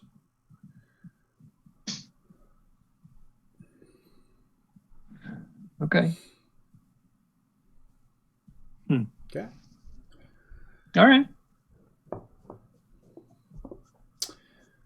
So as she's finishing up lines, a man knocks on the door and he's like, curtain call, my lady. It's time to exit the building. I'll be turning on the alarms soon. Sir, I did not mean to disturb you and the lady again. You're perfectly all right. It wasn't quite as awkward as last time. He kind of has a gingerly laugh as he walks past. He's totally trying to sneak a peek at you too. Damn it. It's like, oh good, the old man came by again. Oh, I can see what's going on. God. Too real. Went to the wrong room. Thank God I brought my Jergens with me.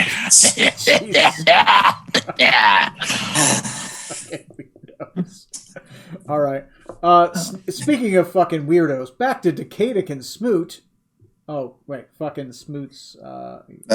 Neil's talking to somebody. Yeah. Is there any... you guys are pretty much done for the scene. So you guys meet back up outside? Yep. Mm-hmm. Okay.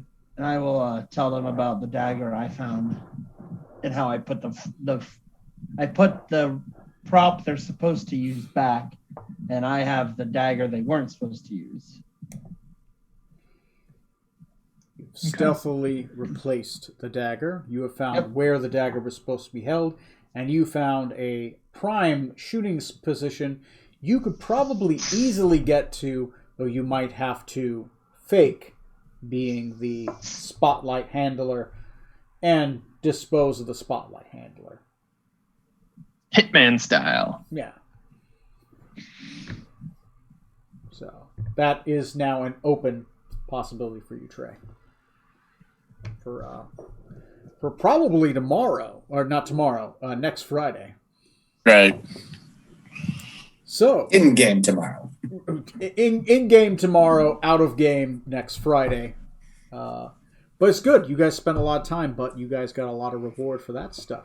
Smoot, back to you and Decadic and the very silent captain. Yep. You guys are back with your dad. Is there anything you guys wanted to do? I mean, the captain's there to ask whatever one question you guys had left, given what you've learned. Smoot, do you want to inform your father of what's happened back home? Oh, yeah. So, it turned to dear old dad. Spill the whole story about the false hydras and the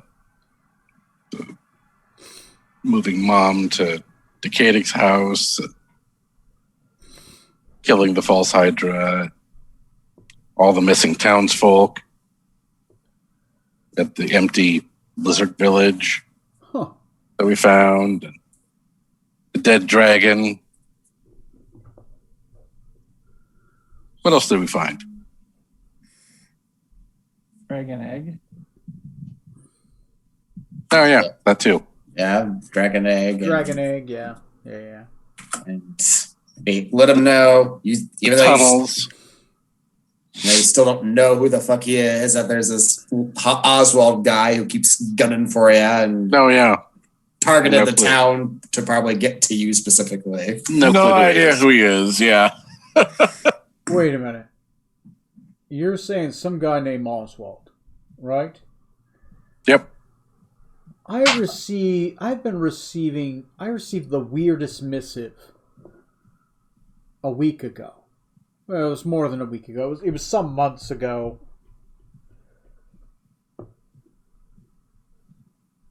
One moment. I've been keeping it here at the lodge because I didn't want it at the house because it's been creeping me out.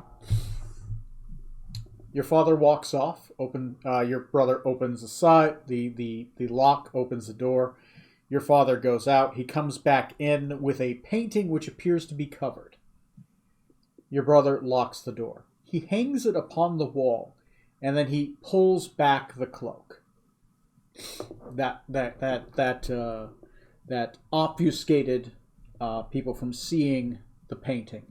He says, "I've been keeping this in the side entrance. I wasn't sure what to do with it. So I received a missive from the War Lord, the Black Wizard of Wallan. He sent it to me as the whip. But it had your name on it. I thought it was something strange. Because as he pulls it back and he shows it, it says liar written in red across it. It is a painting with a beautiful frame. And Smoot, you see... Let me pull up something.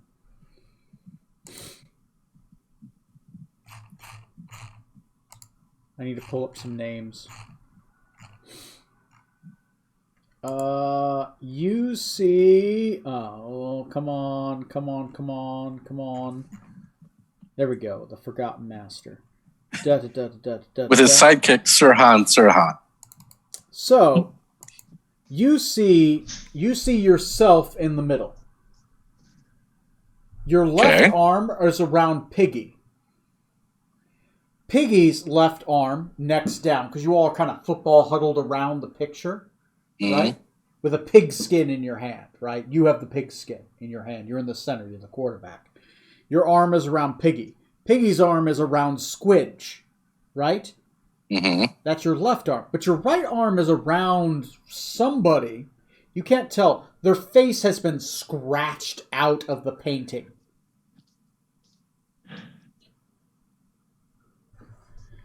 And he says, "This is sent to me." And across it, written in red letters, is liar.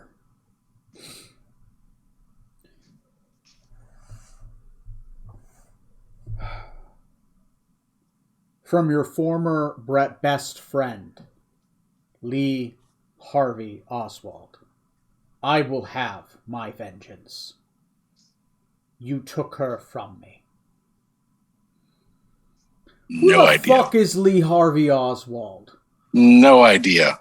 If I may, Senator Smoot, we recently learned that this Black Wizard of Wulan, as he's sometimes called, apparently entered a pact that erased his memory from existence, the other people's memory, knowledge that he ever lived in exchange for powers most foul.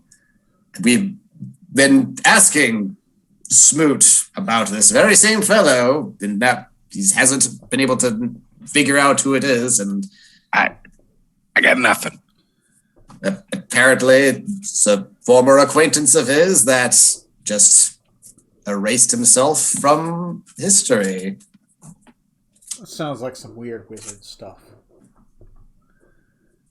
It is weird. But, sir... He's Weasley little wizard. Sir, is the term elf... You can call me Master Thornbrook. I am the son of Rentisius, of the estate where your wife is currently staying under the good company of my mother. Rentisius? That the Red Razor of the North? Indeed, yes. I heard his son was a little bulky. I also heard his son was dead. His other son is, yes. Oh. Sorry, I didn't know he had another son. Quite all right. My apologies, Master Thornbrook. Son, I don't know what's going on. That makes two of us. But I do know tomorrow we're probably in danger. Julius won't back out. It'll be bad for him publicly if he does. Mm-hmm. I charge you to find and stop these assassins. Your brother's going to be too busy in the play. I'm going to be busy protecting Julius. Find and stop these assassins. And if you can find out who's working with them, stop them as well. But don't attack another senator unless you have the most solid of proof.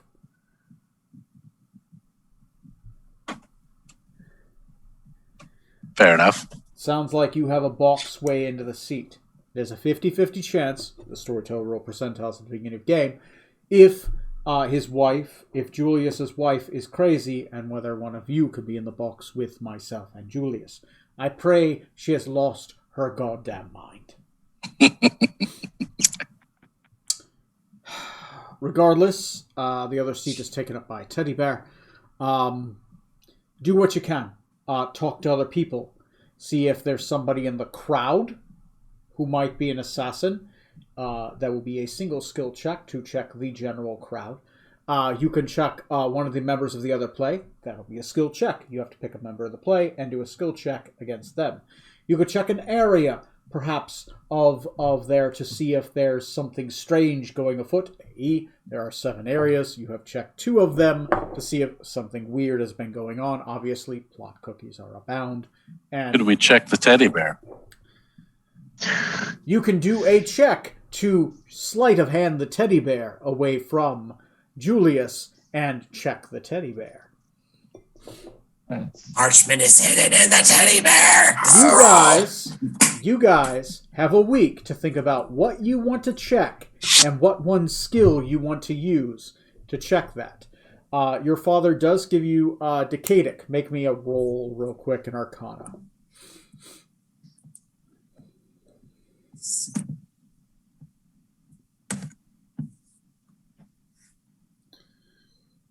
It's 14. 14. It's good enough. You know that the place is magically warded against 6th level and below spells. While you're in that area, spells of 6th level and lower will not work. Magical items will function, but any spells cast from them will not function. They are blocked from being used. So, a small issue for you and your attackers. Mm-hmm. Though I do have one single 7th level slot. Something to keep in mind for spellcasters who might have a 7th level and above spell. Also keep in mind that if you are there in attendance, you're not going to be able to wear armor. You're going to have to blend in with the crowd. So also think about what items you're going to attune, because the magic items will still function. You just won't be able to use activated abilities. But you might be able to drink something or have a buff up if it lasts the duration. So think about what potions you have, what magical items you might want to attune, and if you have a 7th level or above spell, what spell you would choose, because it's the only one that's probably going to function in the room. Unless you have a buff that will last longer. So like if you cast Mage Armor, it's going to stay up. You just can't cast it. It's going to stop the casting of a spell while you're there. Sorry, go ahead. And when you say activated abilities, that's basically spells we might have, but items that have a spell effect would still be usable. So like, for example, a Ring of X-Ray Vision. A Ring of X-Ray Vision would work because the activation is not the casting of a spell. But your sword that does Thunder Step, the Thunder Step won't work. Or the Howl won't work, right? Okay. But a Ring of X-Ray Vision will technically work because it is just enhancing the vision but not casting a spell. But go ahead and feel free to send me any questions in like an email or a chat on items you may have which may function or ones you think you may be able to pass by these sensors. There will be wizards through the entryways who will check you as you get by. You might be able to slip by them, but that would be a skill check. But keep in mind. So, there's going to be a pat down because the CIA is there. So, next game is challenging, but think about the situations and what you might want to bring given the change of the situation. Each player will be able to smuggle in one weapon with them. I will allow you one free weapon you can smuggle in. I won't force you to make a check. If you want to bring more than one weapon, then we'll let me know and we'll do skill checks next game. The tailor tux is big enough to conceal a mech suit for Rutherford. It's going to be... If they can make a suit for Andre the Giant, you can make a suit for Max. We'll just paint a tuxedo on it. Here's the thing. Rutherford, you could bring a gun or your muck suit. You got to choose which one. Bring a tuxedo. The gun. You guys can wear... Or could I pass it off as a full-body prosthesis? No, you can't. Damn it. Or the helmet, you can't. But keep in mind, you guys could wear any light armors are allowed to be concealed underneath clothing. So if you guys bought studded leather or had studded leather, you could use that underneath a tux. Or dress finery clothes. To answer that question. So. Cool. How many mithril chain shirts can we get our hands on? I know, right? My kingdom for mithril chain. You might have a couple. I remember you guys had a few for a while. I don't know if you sold any off. You might want to check the inventory you guys have. I know you guys got a fuck ton of potions and spells and a bunch of crazy stuff. So, yeah. Keep in mind what you're bringing, what you're going to wear, and what you can get by. Light armor and one weapon you can easily get into the door without a question. I won't make you make a check on that one. Anything extra, we'll have to make checks, but if you fail those checks, it's going to get awkward. So, and only 7th level and above spells will work in there, outside of maybe some items, which ask me, and I will let you know which ones will or will not work in there. I'm not going to have you guys, like, you guys have had time to think about it, right? So, and you guys have enough arcana knowledge to know what will and will not work inside a magical binding circle. So, yeah. I'd rather set you guys up for success. I mean, the fight's going to be hard enough as it is. So you're saying there's going to be a fight? I'm saying it's going to be entertaining, and I've set up an entire thing and wasted like 30 minutes doing that. But on the bright side, you guys do have still an interrogation. Well, I guess it basically is an interrogation of an escaped prisoner about the prison he went into. And also, we're about very potent magical spell scrolls. That would be 7th level or higher. Right. So if there's a smuggler who got it in, it's that guy. So I assume we'll start off the session probably with that discussion. Maybe a brief meetup of the parties to talk. A conversation with that guy. And a lead in to preparation for what you're going to do leading into the play. You guys still have, basically, after waking up the next day, about 8 hours to prepare before the play even happens, right? So, what do you guys do? Do you shop? Do you teleport somewhere and teleport back and shop? Do you, where do you go? What do you do? How do you do it? If you can send me any of that in an email, that will help expedite time, especially if it's like, hey, we need to get some Elven Mithril chain shirts. We went to this one shop and they were there. I teleport there, we buy some, and we teleport back. Or, whatever else. Keep that in mind. Everything's on the table for this 8 hours. How you guys plan is entirely up to you guys. I'm only going to run the scenario as it is. And you guys have already thrown a couple wrenches in their plan that they are currently unaware of. So here's what we do. We pool all our money together, go to Joso, buy that scroll a time stop, so that at the performance, right as the real Liflix uses the real dagger about to stab somebody, we freeze time! And we save the day. Somehow. Some way. Well, when we meet up, we'll tell you that the prop hasn't switched, but yeah, they might have other daggers too. It's an interesting plan. It is a above 6th level spell. I just really want that scroll. So. You want to be able to say you used it. You got to say, it's the one thing they have in their shop. We have a scroll of time stop. Ooh, right. No one can afford this thing. It's like an Amazing Fantasy number 15. It's like, I don't actually want to use it. I want to preserve it in a display case. How much was that scroll? You want to wear it like bling, like Flavor Flav? Don't read it. Don't read it. It's basically a just clock, look. Right? You know what? That should be the next art. Decadic as Flavor Flav with a scroll of time stuff. Jesus Christ. Flavor Flav! Welcome. This is Cribs, y'all. Welcome to the Nostromo, motherfucker. I'm getting. I got a flying ship. To the early 2000s. Oh shit, that's fucking terrible. Anyway, I hope you guys had fun. It was mostly roleplay tonight. A lot of good setup. I think we're fully set up for the next game. As well, make sure to communicate, talk to each other if you need to. What do you want to do next game and how do you plan to do it? As much of that as you can have done, we can have that just pushed aside and I'll let you know what happens.